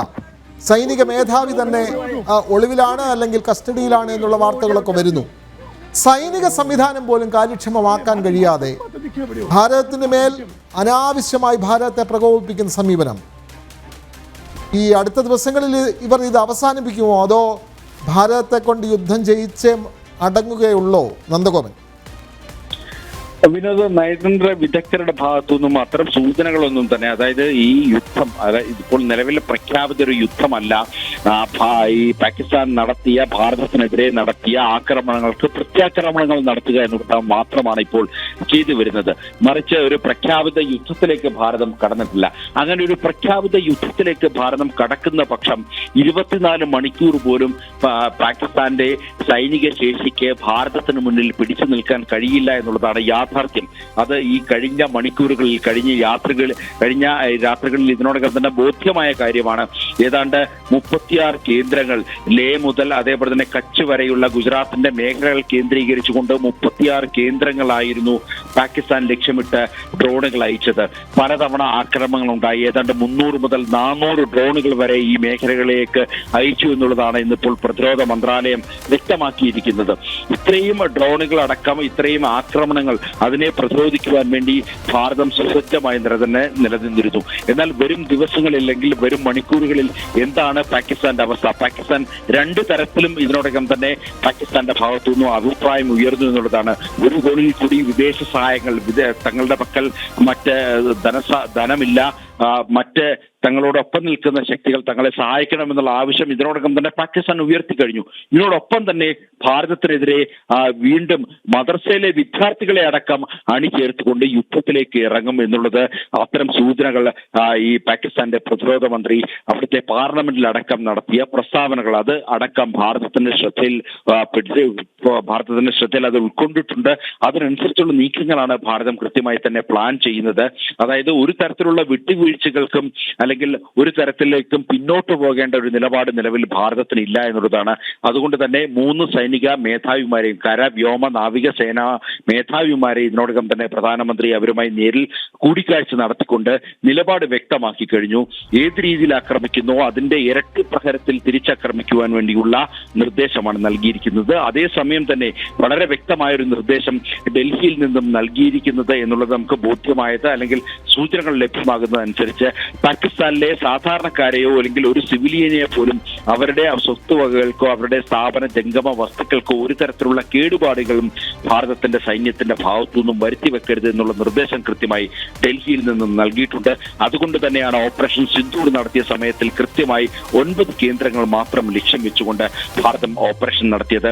നേരത്തെ വിനോദ് സൂചിപ്പിച്ചതടക്കം പാകിസ്ഥാന്റെ പ്രധാനമന്ത്രിയുടെ വസതിയുടെ 20 കിലോമീറ്റർ അപ്പുറത്തേക്ക് ഇത്തരത്തിൽ മിസൈൽ വർഷം നടത്താമെങ്കിൽ സ്വാഭാവികമായും 20 കിലോമീറ്റർ കടന്ന് പ്രധാനമന്ത്രിയുടെ വസതിയിലേക്കും ഇത്തരത്തിൽ മിസൈൽ വർഷം കടത്തുവാനുള്ള അല്ലെങ്കിൽ അത് നടത്തുവാനുള്ള ശേഷി ഭാരതത്തിനുണ്ട്, അതിനുള്ള പ്രാപ്തി ഭാരതത്തിനുണ്ട്, അതിനുള്ള ശേഷി ഭാരതത്തിന്റെ സൈന്യത്തിനുണ്ട് എന്നുള്ളതാണ് യാഥാർത്ഥ്യം. അതിനൊക്കെ അപ്പുറത്തേക്ക് ലോകരാജ്യങ്ങളെ കൂടി മാനിച്ചുകൊണ്ടുള്ള നിലപാടാണ് ഭാരതം ഇവിടെ സ്വീകരിച്ചിരിക്കുന്നത്.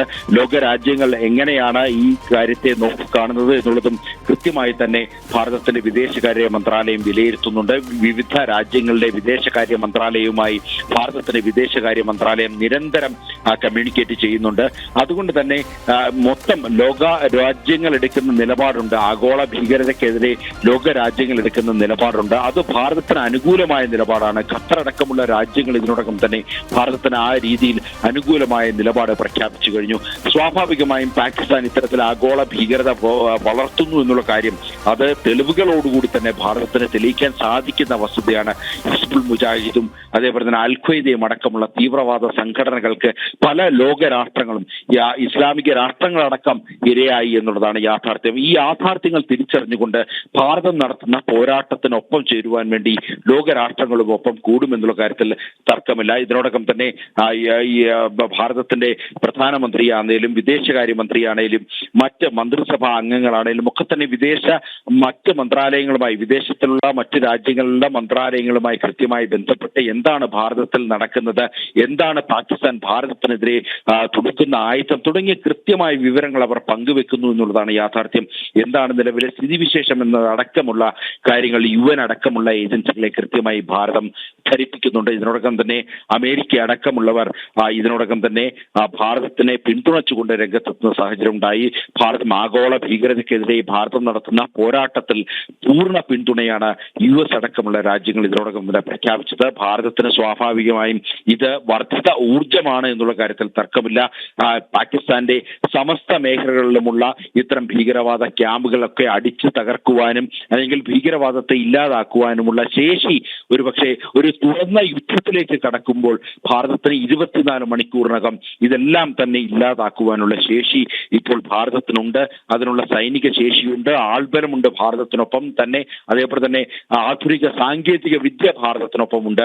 ഇതൊന്നും പാകിസ്ഥാനൊപ്പം ഇല്ല എന്നുള്ളതാണ് യാഥാർത്ഥ്യം. കഴിഞ്ഞ ദിവസം നമുക്കറിയാം ടർക്കിഷ് നിർമ്മിത ഡ്രോണുകളാണ് നമുക്ക് അടിച്ചു തകർക്കുവാൻ കഴിഞ്ഞത്. അതും വെറും 10 കിലോമീറ്റർ മാത്രം ആക്രമിക്കാൻ കഴിയുന്ന ശേഷിയുള്ള ഡ്രോണുകൾ മാത്രമാണ് നമ്മൾ ആക്രമിച്ചിട്ടത്. ഒരു പക്ഷേ അതൊരു പരീക്ഷണമാകാം എന്നുള്ളത് നയതന്ത്ര വിദഗ്ധരും മറ്റും ചൂണ്ടിക്കാണിക്കുന്നു. എന്നാൽ പാകിസ്ഥാന്റെ പക്കൽ അത്തരത്തിലുള്ള ആയുധത്തിനേക്ക് അപ്പുറം കൂടുതൽ ഭാരതത്തെ ആക്രമിക്കാൻ കഴിയുന്ന രീതിയിൽ അല്ലെങ്കിൽ ഭാരതത്തിന്റെ നയതന്ത്ര പ്രധാനമായ സ്ഥലങ്ങൾ തകർക്കാൻ കഴിയുന്ന രീതിയിലുള്ള ആയുധശേഷിയൊന്നും പാകിസ്ഥാന്റെ പക്കലില്ല എന്നുള്ളത് തന്നെയാണ് നിലവിൽ ഭാരതത്തിന്റെ വിലയിരുത്തൽ. ഏതായാലും കനത്ത ജാഗരൂകരായി തന്നെയാണ് ഭാരതത്തിന്റെ സൈനികവും അർദ്ധ സൈനിക വിഭാഗങ്ങളും ഇപ്പോൾ അതിർത്തിയിലും മറ്റ് മേഖലകളിലും നിലകൊള്ളുന്നത്. പ്രത്യേകിച്ച് 5 സംസ്ഥാനങ്ങൾ ജമ്മു കാശ്മീർ, രാജസ്ഥാൻ, അതേപോലെ തന്നെ ഹരിയാന, അതേപോലെ തന്നെ ഗുജറാത്ത് അടക്കമുള്ള സംസ്ഥാനങ്ങൾ, പഞ്ചാബ് അടക്കമുള്ള സംസ്ഥാനങ്ങളാണ് ഇപ്പോൾ ഈ ഭീകരവാദികൾ ലക്ഷ്യം വെച്ചിരിക്കുന്നത്. ഇവിടെ ഈ 5 സംസ്ഥാനങ്ങളിലെ മുഖ്യമന്ത്രിമാർ പ്രത്യേക യോഗം ചേർന്ന് ഇന്നിപ്പോൾ പഞ്ചാബ് മുഖ്യമന്ത്രി പ്രത്യേക യോഗം ചേർന്ന് അവർ പ്രത്യേകമായ ഒരു ആന്റി ഡ്രോൺ സിസ്റ്റം അവിടെ, അതായത് കേന്ദ്ര സേനകൾക്ക് അപ്പുറത്തേക്ക് സംസ്ഥാനം പ്രത്യേകമായ ഒരു ആന്റി ഡ്രോൺ സിസ്റ്റം അവിടെ പ്രത്യേകമായി സ്ഥാപിതമാക്കിയിട്ടുണ്ട് പഞ്ചാബ് മേഖലയിൽ. അതേപോലെ തന്നെ ഹരിയാനയും ഗുജറാത്തും രാജസ്ഥാനും സമാനമായ രീതിയിലുള്ള ആന്റി ഡ്രോൺ സിസ്റ്റം ഈ മേഖലകളിൽ, അതിർത്തി മേഖലകളിലൊക്കെ തന്നെ ഇതിനോടകം തന്നെ വിന്യസിച്ചു കഴിഞ്ഞു. ഒരു തരത്തിലും പാകിസ്ഥാന് അല്ലെങ്കിൽ ഭീകരവാദികൾക്ക് ഭാരതത്തെ ആക്രമിക്കുവാനുള്ള ഒരു സാഹചര്യവും ഒരുക്കി കൊടുക്കാൻ കഴിയില്ല.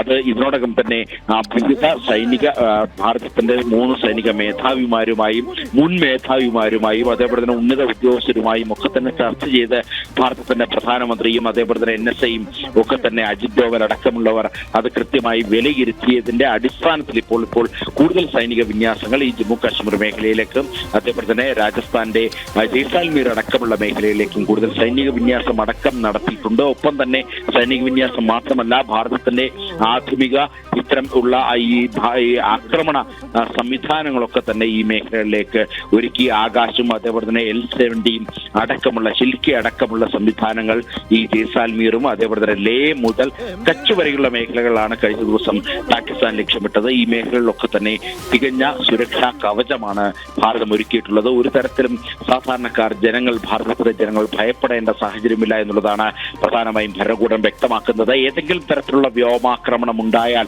അതിനെ പ്രതിരോധിക്കുവാനുള്ള സംവിധാനങ്ങൾ അത് കൃത്യമായി നമുക്ക് ഈ രാത്രിയിലും പാകിസ്ഥാന്റെ ഡ്രോൺ ആക്രമണങ്ങളെ ചെറുക്കാൻ കഴിയുന്നുണ്ട് എന്നുള്ളത് തന്നെയാണ് നന്ദഗോപനും അതുപോലെ തന്നെ ഗൗതം അനന്തനാരായണനുമാണ് തത്സമയ വിവരങ്ങൾ നൽകിക്കൊണ്ടിരിക്കുന്നത്. പഞ്ചാബിലെ ഫിറോസ്പൂരിൽ പാക് ഡ്രോൺ ആക്രമണം ഈ അവസരത്തിൽ നടന്നിരിക്കുന്നു. ഒരാൾക്ക് പരിക്കുണ്ട്. വീടിന് മുകളിൽ ഡ്രോൺ തകർന്നു വീഴുന്ന ദൃശ്യങ്ങൾ ജനം ടിവിക്ക് ലഭിച്ചു. ഡ്രോൺ പതിക്കുന്ന സമയം വീടിനുള്ളിൽ ലൈറ്റ് ഓൺ ആയിരുന്നു എന്ന് പ്രദേശവാസികൾ സ്ഥിരീകരിച്ചു.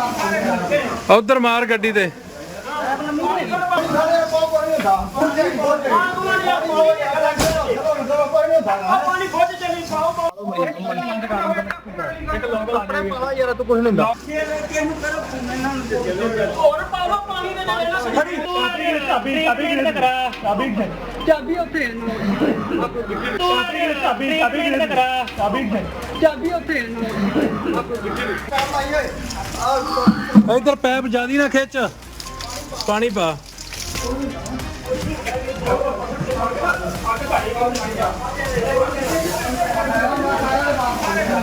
उधर मार गड्डी दे।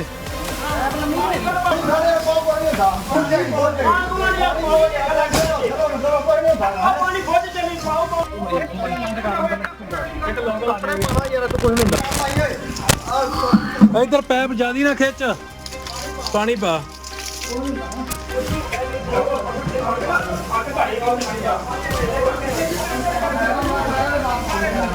उधर मार गड्डी दे।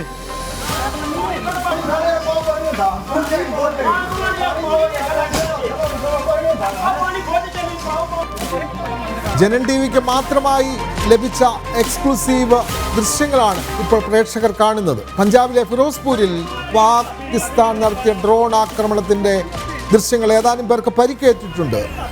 ഒരാളുടെ പരിക്കാണ് സാരമായ നിലയിലുള്ളത്. വീടിന് മുകളിൽ ഡ്രോൺ തകർന്നു വീഴുകയായിരുന്നു. ഡ്രോൺ പതിക്കുന്ന സമയം വീടിനുള്ളിൽ ലൈറ്റ് ഓൺ ആയിരുന്നു. അതാണ് കൃത്യമായി ഡ്രോൺ ജനവാസ മേഖല എന്ന് തിരിച്ചറിയാൻ സാധിച്ചത്. കൃത്യമായി സൈന്യവും അതുപോലെ തന്നെ ഭാരത സർക്കാരും അവിടെ താമസിക്കുന്നവരോട് നേരത്തെ തന്നെ മുന്നറിയിപ്പ് നൽകിയിരുന്നു. വീടുകളിലെ ലൈറ്റുകൾ ഓഫാക്കണം. ലൈറ്റുകൾ അണച്ചാൽ മാത്രമേ ഡ്രോണുകൾക്ക് കൃത്യമായി വീടുകൾ തിരിച്ചറിയാൻ കഴിയാത്ത സാഹചര്യം ഉണ്ടാവുകയുള്ളൂ. പക്ഷേ വീടിനുള്ളിൽ ബൾബ് തെളിഞ്ഞിരുന്നത് കൃത്യമായി മനസ്സിലാക്കി അങ്ങോട്ടേക്ക് തന്നെ ഡ്രോൺ പതിപ്പിക്കുകയായിരുന്നു. അങ്ങനെയാണ് ഇപ്പോൾ ഒരാൾക്ക് അവിടെ പരിക്കേൽക്കുന്ന സാഹചര്യം. അതിൻ്റെ ദൃശ്യങ്ങൾ ജനൻ ടിവിക്ക് മാത്രമായി ലഭിച്ചു. അതാണ് ഇപ്പോൾ പ്രേക്ഷകരിലേക്ക് എത്തിച്ചിട്ടുള്ളത്.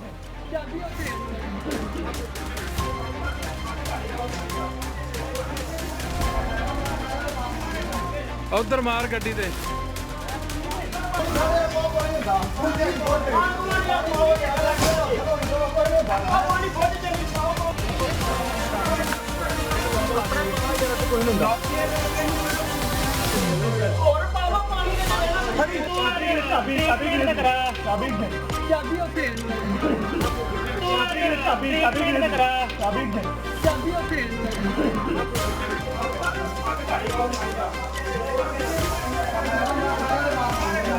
उधर मार गड्डी दे ഗൗതം, നമ്മളിപ്പോൾ ദൃശ്യങ്ങൾ പ്രേക്ഷകരിലേക്ക് എത്തിച്ചിരിക്കുന്നു. ഡ്രോൺ പതിച്ച് ആ വീടിന് അഗ്നിബാധ ഉണ്ടാകുന്നു.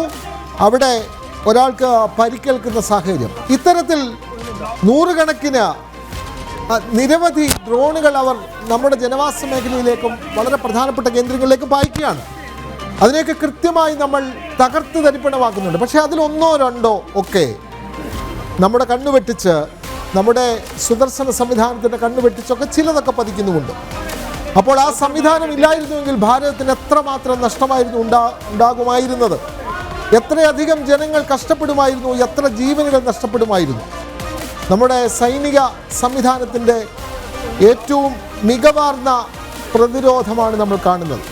അതിൽ നൂറുകണക്കിന് ഡ്രോണുകൾ പായിക്കുമ്പോൾ അതിൽ ഒന്നോ രണ്ടോ എണ്ണം മാത്രമാണ് ഇത്തരത്തിൽ പതിക്കുന്നത്. അപ്പോൾ സാധാരണക്കാരായ ജനങ്ങളെ ഇല്ലായ്മ ചെയ്യാനുള്ള പാകിസ്ഥാൻ്റെ ഇരുട്ടിൻ്റെ മറവിലുള്ള ശ്രമം, അതിൻ്റെ ഉദാഹരണമല്ല ഈ ദൃശ്യങ്ങളിലൂടെ കാണുന്നത്. ഗൗതം,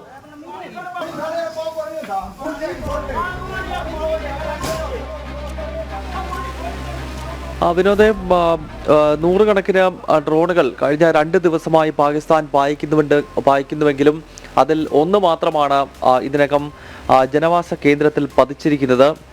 ബാക്കി ഡ്രോണുകളെല്ലാം പൂർണ്ണമായി തന്നെ നിർവീര്യമാക്കുവാൻ നമ്മുടെ സുരക്ഷാ സംവിധാനങ്ങൾക്ക്, നമ്മുടെ പ്രതിരോധ സംവിധാനങ്ങൾക്ക് കഴിയുന്നുവെന്നത് ഭാരതത്തിൻ്റെ സൈന്യത്തെ സംബന്ധിച്ചിടത്തോളം ഏറെ അഭിമാനകരമാണ് എന്ന കാര്യത്തിൽ സംശയമില്ല. ഇപ്പോൾ പഞ്ചാബിലെ ഫിറോസ്പൂരിൽ മാത്രമാണ് ഒരു ഡ്രോൺ ജനവാസ കേന്ദ്രത്തിൽ പതിച്ച് 3 പേർക്ക് പരിക്കേറ്റിരിക്കുന്നത്. ഒരു വീട് കത്തുകയും വീടിന് മുന്നിൽ പാർക്ക് ചെയ്തിരിക്കുന്ന വാഹനങ്ങൾ ഉൾപ്പെടെ കത്തുകയും ചെയ്യുന്നതിൻ്റെ ദൃശ്യങ്ങൾ നമുക്ക് ലഭ്യമാണ്.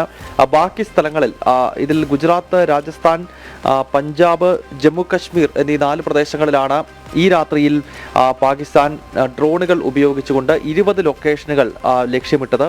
ഇതിൽ പഞ്ചാബിലെ ഫിറോസ്പൂരിൽ ഒരു ഡ്രോൺ നിലത്ത് പതിച്ച് 3 പേർക്ക് പരിക്കേറ്റത് ഒഴിച്ചു കഴിഞ്ഞാൽ ബാക്കി ഡ്രോണുകളെല്ലാം തന്നെ നിർവീര്യമാക്കി കഴിഞ്ഞിരിക്കുന്നു നമ്മുടെ പ്രതിരോധ സംവിധാനം. ഗുജറാത്തിൽ 10 ഡ്രോണുകൾ പൂർണ്ണമായി തന്നെ തകർത്തു. കച്ച് മേഖലയിലൂടെ കടന്നു വന്ന് ഗുജറാത്തിലെ ജനവാസ കേന്ദ്രങ്ങളിൽ വലിയ ആക്രമണം നടത്താനാണ് ഈ ഡ്രോണുകൾ ലക്ഷ്യമിട്ടത്. ആ 10 ഡ്രോണുകളെയും നിർവീര്യമാക്കിയതായി സേന വ്യക്തമാക്കി. അതോടൊപ്പം രാജസ്ഥാനിലും 10 ഡ്രോണുകൾ പൂർണ്ണമായി തന്നെ തകർത്തിട്ടുണ്ട്.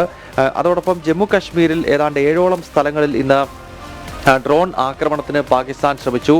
ജമ്മു നഗരം, ശ്രീനഗർ നഗരം, അതുപോലെ തന്നെ അവന്തിപ്പുര, പൂഞ്ച് തുടങ്ങി വിവിധ സ്ഥലങ്ങളിൽ ഡ്രോണുകൾ എത്തിയെങ്കിലും അതെല്ലാം പൂർണ്ണമായി തന്നെ തകർക്കുവാൻ നമ്മുടെ പ്രതിരോധ സംവിധാനങ്ങൾക്ക് കഴിഞ്ഞു. അങ്ങനെ തുടർച്ചയായ 2ാം ദിവസവും ഡ്രോണുകൾ പറത്തിക്കൊണ്ടുള്ള വലിയ പ്രകോപനം ഈ പാകിസ്ഥാന്റെ ഭാഗത്ത് നിന്ന് ഉണ്ടാകുന്നു എന്നുള്ളതാണ്. അതേസമയം ഒരു ഭാഗത്ത് ഈ വലിയ യുദ്ധം നടക്കുന്ന ഘട്ടത്തിൽ തന്നെ രാജ്യ തലസ്ഥാനത്ത് തിരക്കിട്ട ചർച്ചകൾ കൂടി തുടരുകയാണ്. പ്രധാനമന്ത്രി നരേന്ദ്രമോദിയുമായി വിദേശകാര്യമന്ത്രി ഡോക്ടർ എസ് ജയശങ്കറും വിദേശ സെക്രട്ടറി ഉൾപ്പെടെയുള്ളവർ ഇപ്പോൾ പ്രധാനമന്ത്രി നരേന്ദ്രമോദിയുമായി കൂടിക്കാഴ്ച നടത്തി ഈ സാഹചര്യങ്ങൾ സംബന്ധിച്ചുള്ള ചർച്ചകൾ നടത്തുന്നു. ഇന്ന് പകൽ സമയത്തും വളരെ തിരക്കിട്ട സുപ്രധാനമായ ചർച്ചകൾ രാജ്യതലസ്ഥാനത്ത് നടന്നിരുന്നു. 3 സേനകളുടെയും മേധാവിമാർ, കരസേനാ മേധാവി ജനറൽ ഉപേന്ദ്ര ദ്വിവേദി, വ്യോമസേനയുടെ മേധാവി air chief marshal AP Singh, അതോടൊപ്പം തന്നെ നാവികസേനയുടെ മേധാവി അഡ്മിറൽ ദിനേശ് കെ ത്രിപാഠി എന്നിവർ പ്രതിരോധ മന്ത്രി രാജ്നാഥ് സിംഗുമായി കൂടിക്കാഴ്ച നടത്തിയിരുന്നു. അതിനുശേഷം പ്രതിരോധ മന്ത്രി രാജ്നാഥ് സിംഗ് തന്നെ നേരിട്ടെത്തി ഈ സേനാ മേധാവികൾ തനിക്ക് നൽകിയിട്ടുള്ള ഇൻപുട്ടുകൾ അത് കൃത്യമായി തന്നെ പ്രധാനമന്ത്രി നരേന്ദ്രമോദിയെ പ്രതിരോധ മന്ത്രി ധരിപ്പിച്ചിരുന്നു. ഇതിനുശേഷമാണ് ഇപ്പോൾ രാത്രിയിൽ ദേശീയ സുരക്ഷാ ഉപദേഷ്ടാവും അതോടൊപ്പം തന്നെ വിദേശകാര്യമന്ത്രിയും വിദേശകാര്യ സെക്രട്ടറിയും പ്രധാനമന്ത്രി നരേന്ദ്രമോദിയുമായി ഈ സമയം കൂടിക്കാഴ്ച നടത്തുന്നത്. ഏതായാലും അതിർത്തിയിലെ സാഹചര്യങ്ങൾ സംബന്ധിച്ചുള്ള വിലയിരുത്തലാണ് ഈ കൂടിക്കാഴ്ചകളിലെല്ലാം പ്രധാനപ്പെട്ട അജണ്ട എന്ന കാര്യത്തിൽ സംശയമില്ല. ദേശീയ സുരക്ഷാ ഉപദേഷ്ടാവ് ഓരോ മണിക്കൂറുകളുടെ ഇടവേളകളിലും സാഹചര്യങ്ങൾ പ്രധാനമന്ത്രി നരേന്ദ്രമോദിയെ ധരിപ്പിക്കുന്നുണ്ട്. എന്തായാലും ഇതിപ്പോൾ രണ്ടാമത്തെ ദിവസമാണ് പാകിസ്ഥാൻ ഡ്രോൺ ഉപയോഗിച്ചുള്ള പ്രകോപനത്തിന് മുതിരുന്നത്. ഇന്നലെ സൈന്യം തന്നെ വ്യക്തമാക്കിയ കണക്കുകൾ ഇന്ന് വൈകുന്നേരം വിദേശകാര്യ സെക്രട്ടറി അതോടൊപ്പം തന്നെ സൈന്യവും സംയുക്തമായി വാർത്താ സമ്മേളനം ഇന്ന് വൈകിട്ട് ഡൽഹിയിൽ നടന്നിരുന്നു. അതിൽ സൈന്യം തന്നെ അറിയിച്ച ഒരു കാര്യം 300-നും 400-നും ഇടയിൽ ഡ്രോണുകളാണ് ഇന്നലെ രാത്രിയിൽ 8 മണിക്കും 11:30-ക്കും ഇടയിൽ പാകിസ്ഥാൻ ഉപയോഗപ്പെടുത്തിയത്. ഭാരതത്തിലെ 34 സ്ഥലങ്ങൾ ലക്ഷ്യമിട്ടുകൊണ്ടാണ് ഡ്രോണുകൾ എത്തിയത്. അതിൽ സൈനിക കേന്ദ്രങ്ങളും എയർബേസുകളും വിമാനത്താവളങ്ങളും ഒക്കെ ഉണ്ടായിരുന്നു. അതിനെ ശക്തമായി തന്നെ പ്രതിരോധിച്ചുകൊണ്ട് മുഴുവൻ ഡ്രോണുകളും നിർവീര്യമാക്കിക്കൊണ്ടുള്ളൊരു വലിയ നീക്കം ഭാരതത്തിന്റെ ഭാഗത്ത് നിന്ന് ഇന്നലെ ഉണ്ടായി. എന്നാൽ ഇതിൽ നിന്നും പാഠം ഉൾക്കൊള്ളാത്ത പാകിസ്ഥാൻ ഇന്ന് വീണ്ടും രാത്രിയുടെ മറവിൽ വീണ്ടും രാജ്യത്തെ ആക്രമിക്കാൻ ശ്രമിക്കുകയാണ്. അതിൽ ഫിറോസ്പൂരിൽ മാത്രം ഒരു ഡ്രോൺ ജനവാസ കേന്ദ്രത്തിൽ കൃത്യമായി പതിച്ചിട്ടുണ്ട്. അവിടെ 3 പേർക്ക് പരിക്കേറ്റതായിട്ടുള്ള ദൗർഭാഗ്യകരമായ റിപ്പോർട്ടുകൾ പുറത്തുവരുന്നു. പക്ഷേ ഗുജറാത്ത് ഉൾപ്പെടെയുള്ള സംസ്ഥാനങ്ങളിലേക്ക് പായിച്ച ഡ്രോണുകളെല്ലാം നിർവീര്യമാക്കിക്കൊണ്ടുള്ള വലിയ നീക്കം ഇപ്പോൾ ഭാരതത്തിന്റെ ഭാഗത്ത് നിന്നും തുടരുകയാണ്. അതേപോലെ തന്നെ ഗൗതം, ഒരു കാര്യം കൂടി, ഈ IMFന്റെ സഹായം പ്രത്യേകിച്ചും പാകിസ്ഥാനിലെ തീവ്രവാദ പ്രവർത്തനത്തിന് വേണ്ടി അത് അവർക്ക് ലഭിച്ചിരിക്കുന്നു എന്നുള്ള ഒരു വിവരം കൂടി ഇപ്പോൾ പുറത്തു വരുന്നുണ്ട്. നമുക്കറിയാം വിവിധ രാജ്യങ്ങൾക്ക് വേണ്ടി സാമ്പത്തിക സഹായം നൽകുന്ന സംവിധാനം. പക്ഷേ രാജ്യങ്ങളിൽ തീവ്രവാദ പ്രവർത്തനം നടത്താൻ വേണ്ടി ഈ ഫണ്ട് ഉപയോഗിക്കുന്നു എന്നുള്ളത് ഗുരുതരമായ ഒരു കണ്ടെത്തലല്ലേ, അല്ലെങ്കിൽ ഗുരുതരമായ ഒരു വ്യക്തതയോടുകൂടിയുള്ള ഒരു വസ്തുതയല്ലേ ഇപ്പോൾ പുറത്തു വരുന്നത്? പ്രത്യേകിച്ചും ലോകത്തെ ഏറ്റവും വലിയ ജനാധിപത്യ രാഷ്ട്രം, ഒരുപക്ഷെ ലോകത്തിലെ ഏറ്റവും കൂടുതൽ ജനസംഖ്യയുള്ള രാജ്യം, ആ രാജ്യത്ത് ഭീകരവാദ പ്രവർത്തനം നടത്താൻ IMFന്റെ സാമ്പത്തിക സഹായം പാകിസ്ഥാനിലെ ഭീകരവാദികൾക്ക് ലഭിക്കുന്നു എന്നുള്ളത് ഞെട്ടലുളവാക്കുന്ന ഒരു കാര്യം കൂടിയല്ലേ ഗൗതം?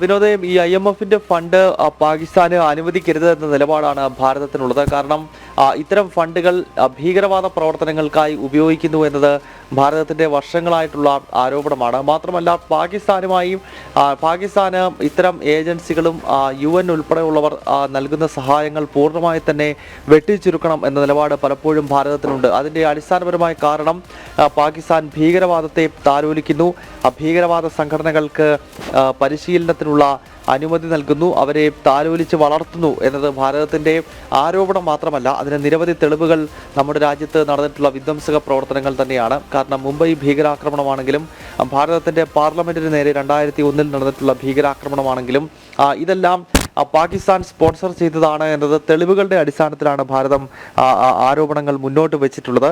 ഏറ്റവും ഒടുവിൽ പഹൽഗാം ഭീകരാക്രമണമാണെങ്കിലും 2019-ലെ പുൽവാമയിൽ നടന്ന ആക്രമണമാണെങ്കിലും ഇതിന്റെ എല്ലാം പിന്നിൽ പാകിസ്ഥാൻ കേന്ദ്രീകൃത ഭീകര സംഘടനകളായിട്ടുള്ള ജെയ്ഷെ മുഹമ്മദ് അല്ലെങ്കിൽ ലഷ്കർ ഇ തൊയ്ബയുമാണ് എന്നത് നമ്മൾ കണ്ടിട്ടുള്ളതാണ്. അല്ലെങ്കിൽ ഹിസ്ബുൾ മുജാഹിദീൻ പോലെ തന്നെയുള്ള മറ്റ് ഭീകരവാദ സംഘടനകൾ. അപ്പോൾ ഇത്തരം സംഘടനകളെ പ്രോത്സാഹിപ്പിക്കുന്നത് പാകിസ്ഥാനാണ് എന്ന കാര്യത്തിൽ സംശയമില്ല. മാത്രമല്ല ഹാഫിസ് സെയ്ദും മൗലാന മസൂദ് അസറും ഉൾപ്പെടെയുള്ള ഭീകരവാദികൾ UN-ന്റെ ഭീകര പട്ടികയിൽ ഉൾപ്പെടുത്തിയിട്ടുള്ളവരാണ് ഇരുവരും. മാത്രമല്ല ലഷ്കറിനെയും അതോടൊപ്പം തന്നെ ജെയ്ഷെ മുഹമ്മദിനെയും ഒക്കെ UN-ഉം ഉൾപ്പെടെയുള്ള ഏജൻസികൾ നിരോധിച്ചതാണ്. അത്തരം സംഘടനകൾ ഇപ്പോഴും പാകിസ്ഥാൻ കേന്ദ്രീകരിച്ചുകൊണ്ട് പ്രവർത്തിക്കുന്നു. മൗലാന മസൂദ് അസറാണെങ്കിലും ഹാഫിസ് സെയ്ദ് ഉൾപ്പെടെയുള്ളവരാണെങ്കിലും ഇപ്പോഴും പാകിസ്ഥാനിൽ സ്വൈരവിഹാരം നടത്തുന്നു. അപ്പോൾ ഇക്കാര്യങ്ങളെല്ലാം ഭാരതം പലപ്പോഴും ലോക ഏജൻസികൾക്ക് മുന്നിൽ ചൂണ്ടിക്കാട്ടാറുണ്ട്, ലോകരാഷ്ട്രങ്ങൾക്ക് മുന്നിൽ ചൂണ്ടിക്കാട്ടാറുണ്ട്. അതിനാൽ ഭീകരവാദത്തെ ലോകത്തിന് കയറ്റി അയക്കുന്ന, ഭീകരവാദത്തെ എക്സ്പോർട്ട് ചെയ്യുന്ന ഒരു രാജ്യമാണ്, ഒരു തെമ്മാടി രാജ്യമാണ് പാകിസ്ഥാൻ എന്ന വാദം UN-ൽ ഉൾപ്പെടെ ഭാരതം അടുത്ത കാലത്ത് ഉന്നയിച്ചിരുന്നു. അതിനാൽ IMFന്റെ ഫണ്ടിങ് ഉൾപ്പെടെ പാകിസ്ഥാനെ നിർത്തലാക്കണമെന്ന നിലപാട് ഒരുപക്ഷെ ഈ പഹൽഗാമിന് ശേഷം കൂടുതൽ ശക്തമായി ഭാരതം ഉന്നയിക്കുകയാണ്. അതെ, IMFന്റെ ഫണ്ട് പാകിസ്ഥാന് നൽകരുത്, അവർ ഭീകരവാദ പ്രവർത്തനത്തിന് വേണ്ടി ആ പണം ഉപയോഗിക്കുന്നു എന്നുള്ള ഭാരതത്തിൻ്റെ ആരോപണങ്ങൾക്ക് കൂടുതൽ ശക്തി പകരുന്ന തരത്തിലുള്ള പ്രവർത്തനങ്ങളാണ് പാകിസ്ഥാൻ്റെ ഭാഗത്തു നിന്ന് ഉണ്ടാവുന്നത്. പാകിസ്ഥാൻ കൃത്യമായി ഭീകരവാദികൾക്കെതിരെ ഭാരതം സ്വീകരിക്കുന്ന സമീപനങ്ങൾ അതവരുടെ രാഷ്ട്രത്തിനെതിരെയുള്ള നീക്കമാണ് എന്ന് വരുത്തി തീർത്ത് മനഃപൂർവ്വം ഭാരതത്തിൻ്റെ ഗ്രാമങ്ങളിലും ഭാരതത്തിൻ്റെ പ്രധാനപ്പെട്ട അതിർത്തി സംസ്ഥാനങ്ങളിലുമെല്ലാം അവർ ഇത്തരത്തിൽ യുദ്ധസമാനമായ ആക്രമണമാണ് അവർ നടത്തിക്കൊണ്ടിരിക്കുന്നത്. ഡ്രോണുകൾ പായിച്ചുകൊണ്ട് നമ്മുടെ സാധാരണക്കാരുടെ വീടുകൾ ലക്ഷ്യമാക്കി വിമാനത്താവളങ്ങളും അതേപോലെ തന്നെ നമ്മുടെ സൈനിക കേന്ദ്രങ്ങളും റെയിൽവേ സ്റ്റേഷനുകളും ഒക്കെ കേന്ദ്രമാക്കിക്കൊണ്ട് അതൊക്കെ നശിപ്പിക്കാനുള്ള പദ്ധതിയാണ് പാകിസ്ഥാൻ ആവിഷ്കരിച്ചിട്ടുള്ളത്. അതാണ് ഈ ഓരോ രാത്രിയിലും അവർ തുടരുന്നത്. പക്ഷേ ഭാരതത്തിൻ്റെ സൈനിക ശക്തി കൊണ്ട് അതൊന്നും ഫലപ്രദമാകുന്നില്ല എന്ന് തന്നെയാണ് ഈ രാത്രിയിലും നമ്മൾക്ക് അഭിമാനപൂർവ്വം പറയാൻ കഴിയുന്നത്. നിരവധി ഡ്രോണുകൾ ഒന്നിച്ചു പായിക്കുന്നുണ്ട് എങ്കിലും അതിനെയെല്ലാം കൃത്യമായി ചെറുക്കാൻ നമ്മുടെ സൈനിക സംവിധാനത്തിന് കഴിയുന്നുണ്ട്. അതിൽ നിന്ന് ചിലത് മാത്രം, 1-2 എണ്ണം മാത്രം ചില പ്രദേശങ്ങളിൽ വീഴുന്നു, അത് അപകടം വരുത്തി വെക്കുന്നു. ഇപ്പോൾ നമ്മൾ കണ്ട ദൃശ്യവും അതാണ്. കൃത്യമായി ഒരു വീടിൻ്റെ മുകളിൽ തന്നെ അത് പതിക്കുന്നു. അവിടെ ആ വീട്ടിലുണ്ടായിരുന്ന ഒരാൾക്ക് സാരമായി പരിക്കേൽക്കുന്ന സാഹചര്യവുമുണ്ട്. പക്ഷേ ചെറുക്കുക മാത്രമല്ല, പാകിസ്ഥാൻ്റെ ഡ്രോൺ ആക്രമണങ്ങളെ ചെറുക്കുക മാത്രമല്ല, പാകിസ്ഥാൻ്റെ മണ്ണിൽ നമ്മളുടെ യുദ്ധവിമാനങ്ങൾ പായിച്ച് അങ്ങോട്ടേക്ക് മിസൈൽ ആക്രമണം നടത്താൻ നമുക്ക് സാധിക്കുന്നു. അതാണ് നമ്മൾ ഇന്നലെ കണ്ടത്. പാകിസ്ഥാൻ പ്രധാനമന്ത്രിയുടെ വസതിയുടെ തൊട്ടരികെ വരെ സ്ഫോടനം നടത്താൻ കഴിഞ്ഞു എന്നുള്ളതാണ് ഏറ്റവും നിർണായകമായ വിവരം.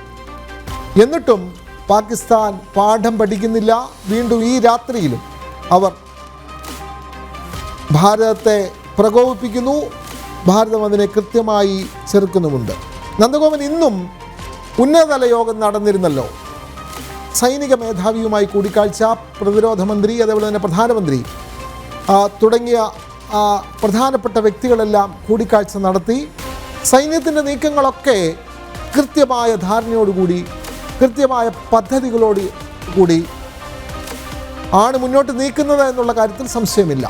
അതിൻ്റെ ചിത്രങ്ങളാണ് നമ്മളിപ്പോൾ നമ്മൾക്ക് ലഭിച്ചുകൊണ്ടിരിക്കുന്നത്. ഈ രാത്രിയിലും ആകാശയുദ്ധം കൃത്യമായി അതിനെ പാകിസ്ഥാൻ നടത്തുന്ന ഡ്രോൺ ആക്രമണങ്ങളെ ചെറുത്തുകൊണ്ടുള്ള ഭാരതത്തിൻ്റെ മുന്നേറ്റം, അതാണ് നമുക്ക് ഈ രാത്രിയിലും പറയാൻ കഴിയുന്നത്. അപ്പോൾ ഇന്ന് നടന്ന ഉന്നതതല യോഗത്തിൽ കൃത്യമായി പാകിസ്ഥാൻ്റെ ഇത്തരത്തിലുള്ള ഒളിഞ്ഞും തെളിഞ്ഞുമുള്ള ആക്രമണങ്ങളെ ചെറുക്കാനുള്ള എല്ലാ സംവിധാനങ്ങളും നമ്മൾ കൃത്യമായി ആ ചർച്ചയിൽ നമ്മൾ തീരുമാനിച്ചിട്ടുണ്ടാകുമല്ലോ.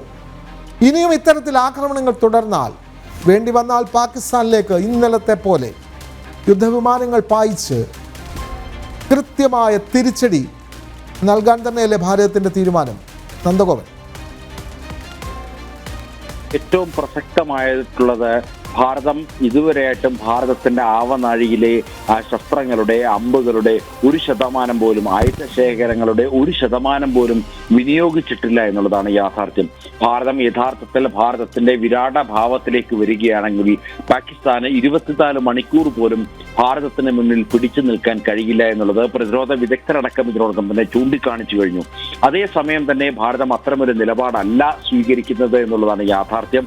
ഇതിനോടകം ഈ പാകിസ്ഥാനിലെ ആണെങ്കിലും ശത്രുരാജ്യമാണെങ്കിൽ കൂടിയും അവിടുത്തെ സിവിലിയൻസിന്, സാധാരണക്കാരായിട്ടുള്ള ജനങ്ങൾക്ക് അവരുടെ സ്വത്തുവകകൾക്ക്, അതേപോലെ തന്നെ അവരുടെ മറ്റ് വസ്തുവകകൾക്ക് ഒന്നും തന്നെ ഒരു തരത്തിലുള്ള കേടുപാടുകളും സംഭവിക്കരുത് എന്നുള്ളതാണ് ഭാരതം ഉദ്ദേശിക്കുന്നത്. അതായത് ഭാരതത്തിന്റെ ചരിത്രം പരിശോധിച്ചാൽ വ്യക്തമാകുന്ന കാര്യം, ഒരു തരത്തിലും ഭാരതം മറ്റുള്ളവരുടെ ആഹാരത്തിൽ മണ്ണ് വാരിയിട്ട ചരിത്രം ഭാരതത്തിനില്ല.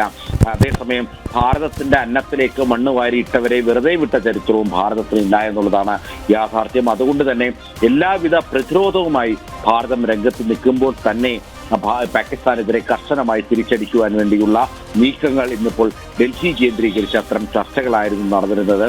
3 കര, വ്യോമ, നാവിക സേനാ മേധാവിമാരുമായി കൂടിക്കാഴ്ച നടത്തി പ്രധാനമന്ത്രി. ഒപ്പം തന്നെ ചീഫ് ഓഫ് ഡിഫൻസ് സ്റ്റാഫുമായി കൂടിക്കാഴ്ച നടത്തി പ്രധാനമന്ത്രി. അതിനുശേഷമാണ് വ്യക്തമായൊരു പ്ലാനിങ്ങിലേക്ക് എത്തിയത്. അതായത് ഭാരതത്തിന്റെ നിലപാട് ഇതിനോടകം തന്നെ വ്യക്തമാണ്. പാകിസ്ഥാൻ ആയുധം താഴെ വെക്കാതെ, അല്ലെങ്കിൽ ഭാരതത്തിനെതിരെ നടത്തുന്ന നേരിട്ടുള്ള യുദ്ധം മാത്രമല്ല, നിഴൽ യുദ്ധങ്ങളും, ഭീകരവാദികൾ അൽ-ഖ്വയ്ദയും അതേപോലെ തന്നെ ഹിസ്ബുൾ മുജാഹിദും അതേപോലെ തന്നെ LET അടക്കമുള്ള, ലഷ്കർ-ഇ-തൊയ്ബയും അടക്കമുള്ള ഭീകരവാദ സംഘടനകളെ മുൻനിർത്തിക്കൊണ്ട് പാകിസ്ഥാൻ നടത്തുന്ന നിഴൽ യുദ്ധം അത് അവസാനിപ്പിക്കാതെ ഒരു തരത്തിലുള്ള ചർച്ചയ്ക്കും തങ്ങൾ തയ്യാറല്ല എന്നുള്ള ഉറച്ച നിലപാടാണ് ഭാരതത്തിന്. ഭാരതം ആ നിലപാടുമായി തന്നെയാണ് മുന്നോട്ട് പോകുന്നത്. അതുകൊണ്ട് തന്നെയാണ് ഇന്നിപ്പോൾ പാകിസ്ഥാന്റെ പ്രതിരോധ മന്ത്രിയുടെ ഭാഗത്തു നിന്നും പലതരത്തിലുള്ള പ്രകോപനപരമായ വാക്കുകൾ ഉണ്ടായി. അപ്പോഴും ഭാരതം സമീപനം പാലിച്ചു എന്നുള്ളതാണ് യാഥാർത്ഥ്യം. ഒരു തരത്തിൽ നേരത്തെ വിനോദ് സൂചിപ്പിച്ച പോലെ തന്നെ 20 കിലോമീറ്റർ പ്രധാനമന്ത്രിയുടെ വസതിക്ക് 20 കിലോമീറ്റർ ലക്ഷ്യം വെച്ചുകൊണ്ട് ഭാരതത്തിന് മിസൈൽ തൊടുക്കാമെങ്കിൽ 20 കിലോമീറ്റർ അപ്പുറത്തേക്ക് ആ പ്രധാനമന്ത്രിയുടെ വസതിക്ക് മേൽ ഭാരതത്തിന് മിസൈൽ വർഷം നടത്തുവാനുള്ള ശേഷി, അതിനുള്ള പ്രാപ്തി ഭാരതത്തിനുണ്ട് എന്നുള്ളതാണ് യാഥാർത്ഥ്യം. എന്നാൽ ഭാരതം അതിന് മുതിരുന്നില്ല എന്നുള്ളതാണ് മറ്റൊരു വസ്തുത. മറിച്ച് ലോക സമസ്ത സുഖിനോ ഭവന്തു വസുദൈവ കുടുംബകം, ലോകമൊരു കുടുംബം, അല്ലെങ്കിൽ ലോകത്തിന് മുഴുവൻ സുഖം ഭവിക്കട്ടെ എന്നുള്ള ആശയത്തിലൂന്നിയാണ് ഭാരതം മുന്നോട്ട് നീങ്ങുന്നത്. ഒരു തരത്തിലും, അതായത് ആഗോള ഭീകരതയ്ക്ക് ലോകരാജ്യങ്ങൾക്ക് മുഴുവൻ പാകിസ്ഥാൻ ഭീഷണിയാണ് എന്നുള്ളത് തെളിവ് സഹിതം ഇതിനോടകം തന്നെ ലോകരാജ്യങ്ങൾക്ക് മുന്നിൽ ബോധ്യപ്പെടുത്താൻ ഭാരതത്തിന് സാധിച്ചു. അതുകൊണ്ട് തന്നെയാണ് ഇസ്ലാമിക രാഷ്ട്രങ്ങളടക്കം ഭാരതത്തിന് പിന്തുണയുമായി ഭാരതത്തിനോടൊപ്പം നിന്നുകൊണ്ട് ഇത്തരം ഭീകരവാദ ശ്രമങ്ങളെ ചെറുത്തു തോൽപ്പിക്കുവാൻ വേണ്ടി ലോകരാഷ്ട്രങ്ങൾ ഭാരതത്തോടൊപ്പം കൈകോർത്തു നിൽക്കുന്ന ഒരു സാഹചര്യമാണ് നിലനിൽക്കുന്നത്. സ്വാഭാവികമായും ഈ രാത്രികൾ വളരെ നിർണായകമാണ്. പ്രത്യേകിച്ച് ഇപ്പോൾ പ്രതിരോധ വൃത്തങ്ങൾ വ്യക്തമാക്കുന്നത് കഴിഞ്ഞ ദിവസങ്ങളിൽ നടത്തിയ ഓപ്പറേഷനുകൾ അത് പാകിസ്ഥാന്റെ ഭാഗത്തു നിന്നുമുള്ള പരീക്ഷണങ്ങൾ മാത്രമായിരുന്നു എന്നുള്ളതാണ് പ്രതിരോധ വൃത്തങ്ങൾ നൽകുന്ന സൂചനകൾ. അതായത് ഭാരതത്തിന്റെ വ്യോമ പ്രതിരോധ സംവിധാനങ്ങൾ ഏതെല്ലാം മേഖലകളിലുണ്ട്, ഏതെല്ലാം പ്രതിരോധ സംവിധാനങ്ങൾ ഭാരതത്തിനുണ്ട് തുടങ്ങിയ കാര്യങ്ങൾ കൃത്യമായി ഐഡന്റിഫൈ ചെയ്യുവാനും അത് തിരിച്ചറിയുവാനും പാകിസ്ഥാൻ നടത്തിയ ശ്രമങ്ങളുടെ ഭാഗമായിരുന്നു കഴിഞ്ഞ ദിവസം ഏതാണ്ട് വാർത്താ സമ്മേളനത്തിൽ, വിദേശകാര്യ മന്ത്രാലയം നടത്തിയ വാർത്താ സമ്മേളനത്തിൽ പ്രതിരോധ മന്ത്രാലയത്തിന്റെ വക്താക്കളായി എത്തിയ കേണൽ ഖുറേഷി അടക്കമുള്ളവർ വ്യക്തമാക്കിയത് 300 മുതൽ 400 ഡ്രോൺ വരെയാണ് ഭാരതത്തിന്റെ 36 കേന്ദ്രങ്ങൾ ലേ മുതൽ അതേപോലെ തന്നെ കച്ച് വരെയുള്ള ഗുജറാത്ത് ഭാഗത്തേക്ക് വിന്യസിക്കുവാൻ വേണ്ടി പാകിസ്ഥാൻ തയ്യാറായത്. അത് ഒരു പരീക്ഷണത്തിന്റെ ഭാഗമാണ്. ഇന്റലിജൻസ് അല്ലെങ്കിൽ ഏതെല്ലാം തരത്തിൽ ഭാരതത്തിന്റെ പ്രതിരോധ സംവിധാനങ്ങൾ ഏതെല്ലാം മേഖലകളിൽ നിലയുറപ്പിച്ചിട്ടുണ്ട്, ഏതെല്ലാം പ്രതിരോധ സംവിധാനങ്ങളാണ് പാകിസ്ഥാനെതിരെ ഭാരതം ഉപയോഗിക്കുന്നത് തുടങ്ങിയ കാര്യങ്ങൾ അറിയുവാൻ വേണ്ടി, അത് കൃത്യമായി വ്യക്തമാക്കുവാൻ വേണ്ടിയുള്ള പരീക്ഷണം മാത്രമായിരുന്നു ടർക്കിഷ് ഈ ഡ്രോണുകൾ ഉപയോഗിച്ചുകൊണ്ട് കഴിഞ്ഞ രാത്രികളിൽ പാകിസ്ഥാൻ നടത്തിയത് എന്നുള്ളതാണ് പ്രധാനമായും പ്രതിരോധ മന്ത്രാലയങ്ങൾ സൂചിപ്പിക്കുന്നത്. അത്തരം അല്ലെങ്കിൽ ഭാരതത്തിന്റെ ഈ നീക്കങ്ങൾ വ്യക്തമായി മനസ്സിലാക്കിക്കൊണ്ട് ഒരുപക്ഷെ പാകിസ്ഥാൻ ഈ രാത്രികളിൽ തിരിച്ചടിക്കുവാൻ അല്ലെങ്കിൽ കൂടുതൽ മേഖലകളിലേക്ക് കൂടുതൽ അത്യാധുനിക ആയുധങ്ങൾ ഉപയോഗിച്ചുകൊണ്ട് ഭാരതത്തെ കടന്നാക്രമിക്കുവാനുള്ള ശ്രമങ്ങൾ ഈ രാത്രിയിൽ ഉണ്ടാകുമെന്നുള്ളതാണ് പ്രതിരോധ വൃത്തങ്ങൾ നൽകുന്ന സൂചനകൾ. അതുകൊണ്ട് തന്നെ രാജ്യത്തുടനീളം കൃത്യമായ നിർദ്ദേശങ്ങൾ ഓരോ സ്റ്റേറ്റ് പോലീസിനും അടക്കം, പ്രത്യേകിച്ച് 5 സംസ്ഥാനങ്ങൾ, ആ 5 സംസ്ഥാനങ്ങളാണ് പാകിസ്ഥാൻ ലക്ഷ്യമിടുന്നത്. അതിനൊക്കെ അപ്പുറത്തേക്ക് അതിർത്തി പങ്കിടുന്ന മറ്റ് സംസ്ഥാനങ്ങൾ കൂടിയുണ്ട്. അതായത് ജമ്മു കാശ്മീർ, രാജസ്ഥാൻ, ഗുജറാത്ത്, ഹരിയാന, പഞ്ചാബ് കൂടാതെ ഉത്തരാഖണ്ഡും ഉത്തർപ്രദേശും പശ്ചിമ ബംഗാളും സിക്കിമും അടക്കമുള്ള സംസ്ഥാനങ്ങൾ അതിർത്തി പങ്കിടുന്നുണ്ട്. ഈ സംസ്ഥാനങ്ങളുടെ DGPമാരുമായും അതേപോലെ തന്നെ ചീഫ് സെക്രട്ടറിമാരുമായും ഉന്നത ഉദ്യോഗസ്ഥരുമായും ഇതിനോടകം തന്നെ ഭാരതത്തിന്റെ ആഭ്യന്തരമന്ത്രി വ്യക്തമായ രീതിയിലുള്ള സംഭാഷണങ്ങൾ നടത്തി, കൃത്യമായ കൂടിയാലോചനകൾ നടത്തി. ഇവിടെ പ്രതിരോധ സംവിധാനങ്ങൾ തീർക്കുവാനുള്ള നടപടികൾ ഇതിനോടകം തന്നെ കൈക്കൊണ്ടു. മാത്രമല്ല ഭാരതത്തിലെ സാധാരണക്കാരായ ജനങ്ങൾക്ക്, അതിർത്തി മേഖലയിൽ താമസിക്കുന്നവർ അടക്കമുള്ള ജനങ്ങൾക്ക് ഇതിനോടകം തന്നെ സിവിൽ ഡിഫൻസ് ഫോഴ്സിന്റെ ഭാഗമായിട്ടുള്ള നിർദ്ദേശങ്ങൾ, അത്തരം ട്രെയിനിങ്ങുകൾ ഇതിനോടകം തന്നെ നൽകി കഴിഞ്ഞു. ഡൽഹി അടക്കമുള്ള മേഖലകളിൽ വിദ്യാർത്ഥികൾക്ക് സ്കൂളുകളിൽ ഏതാണ്ട് ഡൽഹിയിലെ 600ഓളം വിദ്യാലയങ്ങളിലാണ് പ്രത്യേക ട്രെയിനിങ് നൽകിയത്. അങ്ങനെ ഡൽഹി അടക്കമുള്ള എല്ലാ മേഖലകളിലെയും വിദ്യാലയങ്ങളിലടക്കം, തന്ത്രപ്രധാന മേഖലകളിലെ വിദ്യാലയങ്ങളിലടക്കം ഭാരതം കൃത്യമായ സിവിൽ ഡിഫൻസ് ഫോഴ്സിന്റെ ഭാഗമായിട്ടുള്ള ട്രെയിനിങ് സംവിധാനം, ഏതെങ്കിലും രീതിയിലുള്ള ഏരിയൽ അറ്റാക്ക് ഉണ്ടായാൽ, വ്യോമമാർഗമുള്ള ഒരു ആക്രമണം പാകിസ്ഥാന്റെ ഭാഗത്തു നിന്നും ഉണ്ടായാൽ അതിനെ എങ്ങനെ പ്രതിരോധിക്കാം അല്ലെങ്കിൽ അതിൽ നിന്നും എങ്ങനെ ഒഴിഞ്ഞു നിൽക്കാം എന്നുള്ളത് രാജ്യത്തെ ജനങ്ങൾക്ക് കൃത്യമായി ബോധ്യപ്പെടുത്തുന്ന രീതിയിലുള്ള മോക്ക് ഡ്രില്ലുകൾ ഇപ്പോഴും പല മേഖലകളിലും നടക്കുന്നുണ്ട്. കഴിഞ്ഞ ദിവസം രാജ്യത്തുടനീളം ഇത്തരത്തിലുള്ള മോക്ക് ഡ്രില്ലുകൾ നടന്നു. അതിനൊക്കെ അപ്പുറത്തേക്ക് അതിർത്തി ജില്ലകളിലും അതേപോലെ തന്നെ അതിർത്തികളിലുള്ള സംസ്ഥാനങ്ങളിലുമൊക്കെ തന്നെ പ്രത്യേകമായി മോക്ക് ഡ്രിൽ സംഘടിപ്പിക്കുന്ന സാഹചര്യമുണ്ടായി. മാത്രമല്ല ഭാരതം സുസജ്ജമായ തരം നിലനിൽക്കുന്ന ഒരു സാഹചര്യമാണ് നിലനിൽക്കുന്നത്. ഇതിനോടകം തന്നെ എയിംസ് അവരുടെ മുഴുവൻ സ്റ്റാഫിന്റെയും ലീവുകൾ റദ്ദാക്കിക്കൊണ്ട്, അതായത് മെഡിക്കൽ കാരണങ്ങൾ അല്ലാതെ ലീവ് എടുക്കുന്ന മുഴുവൻ സ്റ്റാഫുകളുടെയും ലീവ് റദ്ദാക്കിക്കൊണ്ട് ഡൽഹി എയിംസിലെ മുഴുവൻ ജീവനക്കാരും ജോലിക്ക് ഹാജരാകണമെന്നുള്ള നിർദ്ദേശം നൽകി കഴിഞ്ഞു. ഉത്തരാഖണ്ഡ് സർക്കാർ വ്യക്തമാക്കിയത് 12,000-ലധികം കിടക്കകൾ തങ്ങൾ സജ്ജീകരിച്ചു കഴിഞ്ഞിരിക്കുന്നു. അതേപോലെ തന്നെ ഇന്റൻസീവ് കെയർ യൂണിറ്റുകൾ, ട്രോമ കെയർ യൂണിറ്റുകൾ അടക്കമുള്ളവ തങ്ങൾ സജ്ജീകരിച്ചിരിക്കുന്നു. ഇന്നിപ്പോൾ എയിംസിന്റെ PRO വ്യക്തമാക്കിയത് ഏത് അടിയന്തര സാഹചര്യത്തെയും നേരിടുവാൻ വേണ്ടി ഡൽഹി എയിംസ് തയ്യാറാണ് എന്നുള്ളതാണ്. ഏതെങ്കിലും രീതിയിലുള്ള ഷെല്ലാക്രമണങ്ങൾ അല്ലെങ്കിൽ ബുള്ളറ്റുകൾ പതിച്ചുകൊണ്ട് വെടിയുണ്ടകൾ പതിച്ചുകൊണ്ടുള്ള ആക്രമണങ്ങൾ, അതേപോലെ തന്നെ മറ്റേതെങ്കിലും രീതിയിലുള്ള ആക്രമണങ്ങൾ ഉണ്ടായി പരിക്കേറ്റവരെ അവർക്ക് വേണ്ട എല്ലാവിധ ചികിത്സകളും നൽകുവാൻ വേണ്ടി ഡൽഹി എയിംസിൽ മരുന്നുകളടക്കം എല്ലാം സജ്ജീകരിച്ചു എന്നുള്ളതാണ്. ഡൽഹി എയിംസിലും അതേപോലെ തന്നെ ഋഷികേശ് എയിംസിലും അടക്കമുള്ള പ്രധാനമായും ഈ 2 എയിംസിലേക്കുമായിരിക്കും ഏതെങ്കിലും രീതിയിലുള്ള അത്യാഘാതങ്ങൾ ഉണ്ടായാൽ ഈ പേഷ്യൻസിനെ കൂടുതൽ ഷിഫ്റ്റ് ചെയ്യുന്നത് ഈ 2 ആശുപത്രികളിലേക്കായിരിക്കും കൂടുതൽ. അങ്ങനെ ഈ 2 ആശുപത്രികളിലും ഇതിനോടകം തന്നെ ആ ആശുപത്രികളിലെ PROമാർ പ്രത്യേക വാർത്താ സമ്മേളനം നടത്തി എന്താണ് അവർ സജ്ജീകരിച്ചിരിക്കുന്നത് എന്നുള്ളത് വ്യക്തമാക്കി. ഉത്തരാഖണ്ഡ് സർക്കാർ അവരുടെ ആരോഗ്യ വകുപ്പ് എന്താണ് ഇതുമായി ബന്ധപ്പെട്ട പ്രതിരോധം തീർക്കുവാൻ വേണ്ടി ഇപ്പോൾ ഈ സജ്ജീകരിച്ചിരിക്കുന്ന ക്രമീകരണങ്ങൾ എന്താണ് എന്നുള്ളത് പുഷ്കർ സിംഗ് ധാമ ഇതിനോടകം തന്നെ വ്യക്തമാക്കുന്ന സാഹചര്യം ഉണ്ടായി. ഇങ്ങനെ ഓരോ സംസ്ഥാനങ്ങളും പ്രതിരോധം തീർക്കുവാൻ വേണ്ടി അല്ലെങ്കിൽ പാകിസ്ഥാന്റെ ഭാഗത്തു നിന്നും ഏതെങ്കിലും തരത്തിലുള്ള ആക്രമണങ്ങൾ ഉണ്ടായാൽ അതിനെ പ്രതിരോധിക്കുവാൻ വേണ്ടിയുള്ള എല്ലാ സജ്ജീകരണങ്ങളും ക്രമീകരണങ്ങളും എല്ലാ ഭാരതത്തിലെ മുഴുവൻ സംസ്ഥാനങ്ങളും ക്രമീകരിച്ചു എന്നുള്ളതാണ് യാഥാർത്ഥ്യം. അതിനൊക്കെ അപ്പുറത്തേക്ക് അതിർത്തി പങ്കിടുന്ന ജില്ലകളിൽ അത് കൃത്യമായി തന്നെ സജ്ജീകരിച്ചിരിക്കുന്നു എന്നുള്ളതാണ് യാഥാർത്ഥ്യം. ഒരു തരത്തിലുള്ള പാകിസ്ഥാന്റെ ഭീഷണികളും വിലപ്പോകില്ല എന്നുള്ളതാണ് പ്രതിരോധ മന്ത്രാലയം വ്യക്തമാക്കുന്നത്. ഇതിനോടകം തന്നെ നമ്മുടെ ആകാശ് മിസൈൽ സംവിധാനമാണെങ്കിലും സുദർശന ചക്ര എന്ന് നമ്മൾ വിശേഷിപ്പിക്കുന്ന IS-400 ആണെങ്കിലും L-70 ആണെങ്കിലും ഷിൽക്കി ആണെങ്കിലും അങ്ങനെ തുടങ്ങി ഭാരതത്തിന്റെ പക്കൽ വലിയ രീതിയിലുള്ള വ്യോമയാന പ്രതിരോധ സംവിധാനങ്ങൾ ഭാരതത്തിന്റെ പക്കലുണ്ട്. പാകിസ്ഥാന്റെ ഭാഗത്തു നിന്നും ഉണ്ടാകുന്ന ഏത് രീതിയിലുള്ള ആക്രമണങ്ങളും പ്രത്യേകിച്ച് ഒരുപക്ഷെ പാകിസ്ഥാൻ നേരിട്ട് ആക്രമിക്കുവാനുള്ള സാധ്യതകൾ വളരെ വിരളമാണ് എന്നുള്ളതാണ് യാഥാർത്ഥ്യം. ഭാരതത്തിന്റെ സൈനിക ശേഷിക്ക് മുന്നിൽ ഒരു തരത്തിലും പാകിസ്ഥാന് പിടിച്ചു നിൽക്കാൻ കഴിയില്ല. ആ ബോധം, ആ യാഥാർത്ഥ്യ ബോധം പാകിസ്ഥാൻ ഉൾക്കൊള്ളുന്നുണ്ട്. അതുകൊണ്ട് തന്നെ ഇത്തരത്തിൽ വ്യോമയാന മേഖലയിൽ കൂടി അല്ലെങ്കിൽ എയർ വഴിയുള്ള അറ്റാക്കുകളായിരിക്കും, ഏരിയൽ അറ്റാക്കുകളായിരിക്കും കൂടുതൽ ഉണ്ടാകുക എന്നുള്ളതാണ് പ്രധാനമായും ഭാരതം വിലയിരുത്തുന്നത്. ഇതിന്റെ അടിസ്ഥാനത്തിലാണ് അതിർത്തി ഗ്രാമങ്ങളിൽ ഇതിനോടകം തന്നെ ബ്ലാക്ക് ഔട്ട് എന്നുള്ള അല്ലെങ്കിൽ അത്തരമൊരു പ്രൊസീജിയർ ഭാരതം കീപ്പ് ചെയ്യുന്നത്. ഇതിനോടകം തന്നെ ചണ്ഡീഗഡിൽ ഇന്ന് അതിന് കൃത്യമായൊരു ട്രെയിനിങ് പകൽ സമയങ്ങളിൽ ജനങ്ങൾക്ക് നൽകി. ആദ്യ സൈറൻ മുഴങ്ങി, ജനങ്ങൾക്ക് കൃത്യമായ നിർദ്ദേശം നൽകി ജനങ്ങൾ ആരും തന്നെ പുറത്തിറങ്ങരുത്. അതേപോലെ തന്നെ ബാൽക്കണിയുള്ള വീടുകളിലേക്ക് ബാൽക്കണിയിൽ നിന്ന് എന്താണ് സംഭവിക്കുന്നത് എന്ന് അറിയുവാനുള്ള ഒരു ത്വര സ്വാഭാവികമായും ജനങ്ങൾ ഉണ്ടാകും. എന്നാൽ അത്തരം ത്വര എടുത്തുകൊണ്ട് പുറത്തേക്ക് ഇറങ്ങരുത്, ബാൽക്കണിയിൽ ഇറങ്ങി നിൽക്കരുത് എന്നുള്ള കൃത്യമായ നിർദ്ദേശം സൈന്യത്തിന്റെ ഭാഗത്തുനിന്നും തദ്ദേശ ഭരണ നേതൃത്വത്തിന്റെ ഭാഗത്തുനിന്നും ഉണ്ടായി. അതേപോലെ തന്നെ വൈദ്യുതി പൂർണ്ണമായും ഈ മേഖലയിൽ വിച്ഛേദിക്കുമ്പോഴും പലപ്പോഴും പല വീടുകളിലും ഈ ബാറ്ററി ഉപയോഗിച്ചുള്ള ഇൻവെർട്ടർ സംവിധാനമുണ്ട്.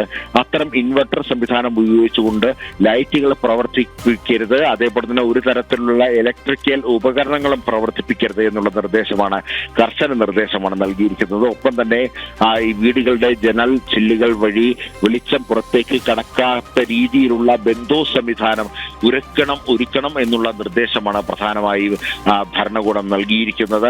അതനുസരിച്ച് ചണ്ഡീഗഡ് അതേപോലെ തന്നെ അതിർത്തി പങ്കിടുന്ന മുഴുവൻ മേഖലകളിലും അമൃത്സർ അടക്കമുള്ള മേഖലകളിൽ ഇതിനോടകം തന്നെ അത്തരം ബ്ലാക്ക് ഔട്ട് സംവിധാനങ്ങൾ അല്ലെങ്കിൽ അത്തരം പരീക്ഷണങ്ങൾ ഇതിനോടകം തന്നെ നടത്തി അത് വിജയകരമായിട്ടുണ്ട് എന്നുള്ളതാണ് പ്രതിരോധ മന്ത്രാലയം വ്യക്തമാക്കുന്നത്. അതായത് ഇത്തരം ഡ്രോണുകൾ അത് ക്യാമറ കൂടി ഘടിപ്പിച്ചാൽ, അതായത് ഇപ്പോൾ ഈ പ്രധാനമായും കഴിഞ്ഞ ദിവസങ്ങളിൽ കഴിഞ്ഞ രാത്രികളിൽ പാകിസ്ഥാൻ ഉപയോഗിച്ച ഡ്രോണുകൾ എന്നുള്ളത് അത് പ്രധാനമായും ഈ സോൺഗർ എന്നുള്ള ഡ്രോണുകളാണ് ഉപയോഗിച്ചത്. തുർക്കി നിർമ്മിതമായ ഡ്രോണുകളാണ് ഉപയോഗിച്ചത്.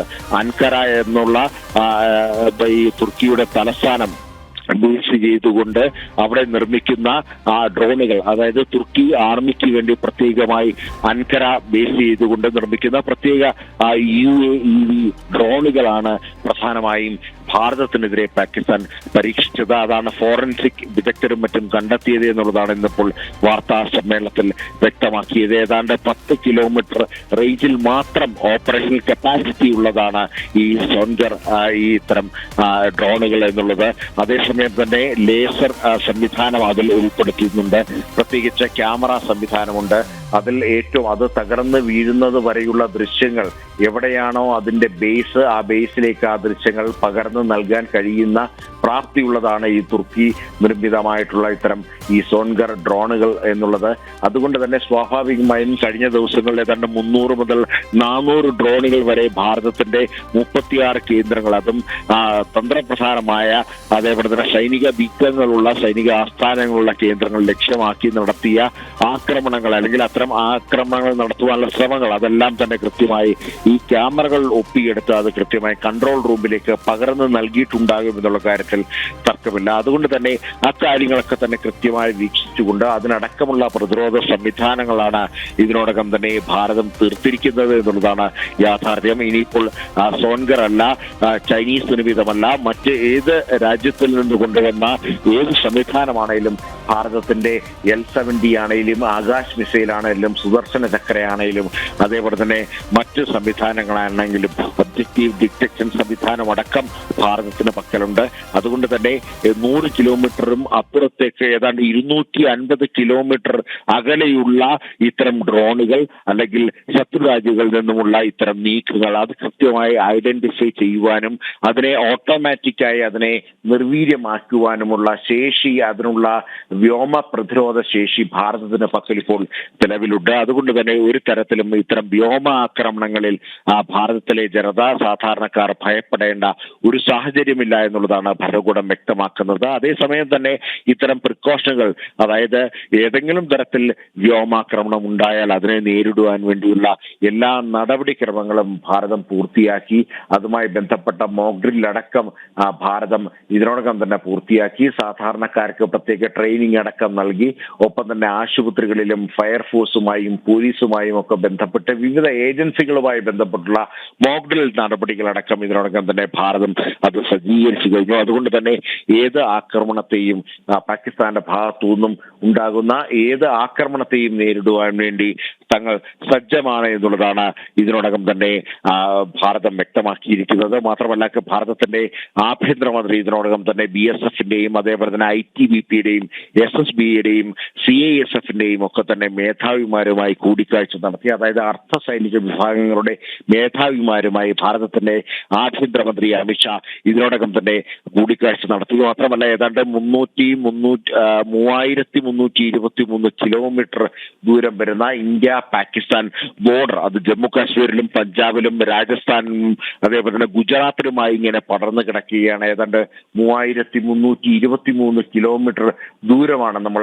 പാകിസ്ഥാനുമായി അതിർത്തി പങ്കിടുന്നത്. ഈ മേഖലകളിലൊക്കെ തന്നെ കൃത്യമായി കൂടുതൽ BSFനെയും അതേപോലെ തന്നെ ITBP ഇൻഡോ ടിബറ്റൻ ബോർഡർ പോലീസിനെയും, ഇൻഡോ ടിബറ്റൻ ബോർഡർ പോലീസാണ് ഹൈ ആൾട്ടിറ്റ്യൂഡിലുള്ള ലേ അടക്കമുള്ള പ്രദേശങ്ങളിൽ സുരക്ഷ ഒരുക്കുന്നത് ITBP ആണ്. അതേപോലെ തന്നെ SSB സശസ്ത്ര സീമാ ബൽ എന്നുള്ള നേപ്പാളിന്റെയും ഭൂട്ടാന്റെയും അതിർത്തി കാക്കുന്ന പ്രത്യേക അർദ്ധ സൈനിക വിഭാഗമായി SSB അടക്കമുള്ള സൈനിക വിഭാഗത്തെയും എല്ലാം തയ്യാറാക്കി. ഒപ്പം തന്നെ സൈന്യത്തിന്റെ ഭാഗമായി നിൽക്കുകയും ഒപ്പം തന്നെ ആഭ്യന്തര മന്ത്രാലയത്തിന്റെ മറ്റ് ആനുകൂല്യങ്ങൾ ഉൾക്കൊണ്ടുകൊണ്ട് പ്രവർത്തിക്കുന്ന ആസാം റൈഫിൾസ് അടക്കമുള്ള സേനാ വിഭാഗത്തെയും എല്ലാം തന്നെ സജ്ജീകരിച്ചുകൊണ്ട് അതിർത്തിയിൽ പൂർണ്ണമായി കാവൽ തീർക്കുവാൻ വേണ്ടി, അതായത് നേരിട്ടുള്ള ആക്രമണങ്ങളെ ഏത് രീതിയിലും ചെറുക്കുവാൻ വേണ്ടി ഭാരതം സുസജ്ജമായി നിൽക്കുമ്പോൾ തന്നെ വ്യോമാക്രമണങ്ങളെയും നേരിടുവാൻ വേണ്ടി ഭാരതം തയ്യാറാണ്. ഒപ്പം തന്നെ ഭാരതത്തിന്റെ നാവികസേനയുടെ പടക്കപ്പലുകൾ ഇതിനോടകം തന്നെ അറബിക്കടലിൽ നങ്കൂരമിട്ട് കഴിഞ്ഞു. INS വിക്രാന്ത് അടക്കമുള്ള പടക്കപ്പലുകൾ അറേബ്യൻ സീയിൽ, അറേബ്യൻ ഉൾക്കടലിൽ ഇതിനോടകം തന്നെ നങ്കൂരമിട്ട് കഴിഞ്ഞു. അത്തരത്തിലുള്ള ഏത് ആക്രമണങ്ങളെയും ഭാരതത്തിന്റെ ഗുജറാത്ത് അടക്കമുള്ള ഭാരതത്തിന്റെ പോർട്ടുകളെ കേന്ദ്രീകരിച്ചുള്ള ആക്രമണങ്ങൾ നടത്തുവാൻ തുനിയുവാൻ പാകിസ്ഥാൻ തയ്യാറാകുന്ന പക്ഷം, അല്ലെങ്കിൽ ചിന്തിച്ചു തുടങ്ങുന്ന പക്ഷം പാകിസ്ഥാനെതിരെ തിരിച്ചടിക്കുവാൻ വേണ്ടി അതിനുള്ള തയ്യാറെടുപ്പുമായി INS വിക്രാന്ത് അടക്കം അറബിക്കടലിൽ ഗുജറാത്ത് മേഖലയിൽ നങ്കൂരമിട്ട് കാത്തിരിക്കുകയാണ്. അങ്ങനെ പാകിസ്ഥാന്റെ ഭാഗത്തുനിന്നും ഏത് തരത്തിലുള്ള വെല്ലുവിളികളും നേരിടുവാൻ വേണ്ടി കര, വ്യോമ, നാവിക മേഖലയിലുള്ള വെല്ലുവിളികൾ നേരിടുവാൻ വേണ്ടി ഭാരതം സുസജ്ജമായി നിൽക്കുന്നു. ഇതിനൊക്കെ അപ്പുറത്തേക്കാണ് ഈ പാകിസ്ഥാന്റെ പാകിസ്ഥാനോടൊപ്പം ചേർന്ന് നിന്ന് ഭാരതത്തിനെതിരെ നിഴൽ യുദ്ധം നടത്തുന്ന ഭീകരവാദ സംഘടനകളുടെ ഭീഷണി എന്നുള്ളതും യാഥാർത്ഥ്യമാണ്. അത്തരം സംഘടനകളാണ്, നമുക്കറിയാം, ലഷ്കർ ഇ തോയ്ബ സംഘടനയാണ്, അല്ലെങ്കിൽ അവരുമായി ബന്ധപ്പെട്ട TRF ആണ് ബൈസരൻ വാലിയിൽ 26 പേരെ കൂട്ടക്കുരുതി നടത്തിയത് എന്നുള്ളത് ശ്രദ്ധേയമാണ്. ഒരു തരത്തിൽ അല്ലെങ്കിൽ ഇത്തരത്തിൽ സൈനികമായി ഭാരതത്തെ ആക്രമിക്കാൻ കഴിയാത്ത പക്ഷം ഇത്തരത്തിലുള്ള ഭീകരവാദ സംഘടനകളെ കൂട്ടുപിടിച്ചുകൊണ്ട് ഭാരതത്തെ ആക്രമിക്കുവാൻ തുനിയുക, അത് സ്വാഭാവികമായും അത് പാകിസ്ഥാന്റെ രക്തത്തിൽ അലിഞ്ഞു ചേർന്നിട്ടുള്ളതാണ് ഭീകരവാദം എന്നുള്ളത്, അല്ലെങ്കിൽ ഭീകരവാദികളുമായുള്ള ബന്ധം എന്നുള്ളത്. അവർ എപ്പോഴും ഭീകരവാദികളുമായി കൂട്ടുപിടിച്ചുകൊണ്ടാണ് ഭാരതത്തെ ആക്രമിക്കുവാൻ വേണ്ടി ശ്രമിച്ചിട്ടുള്ളത്. 70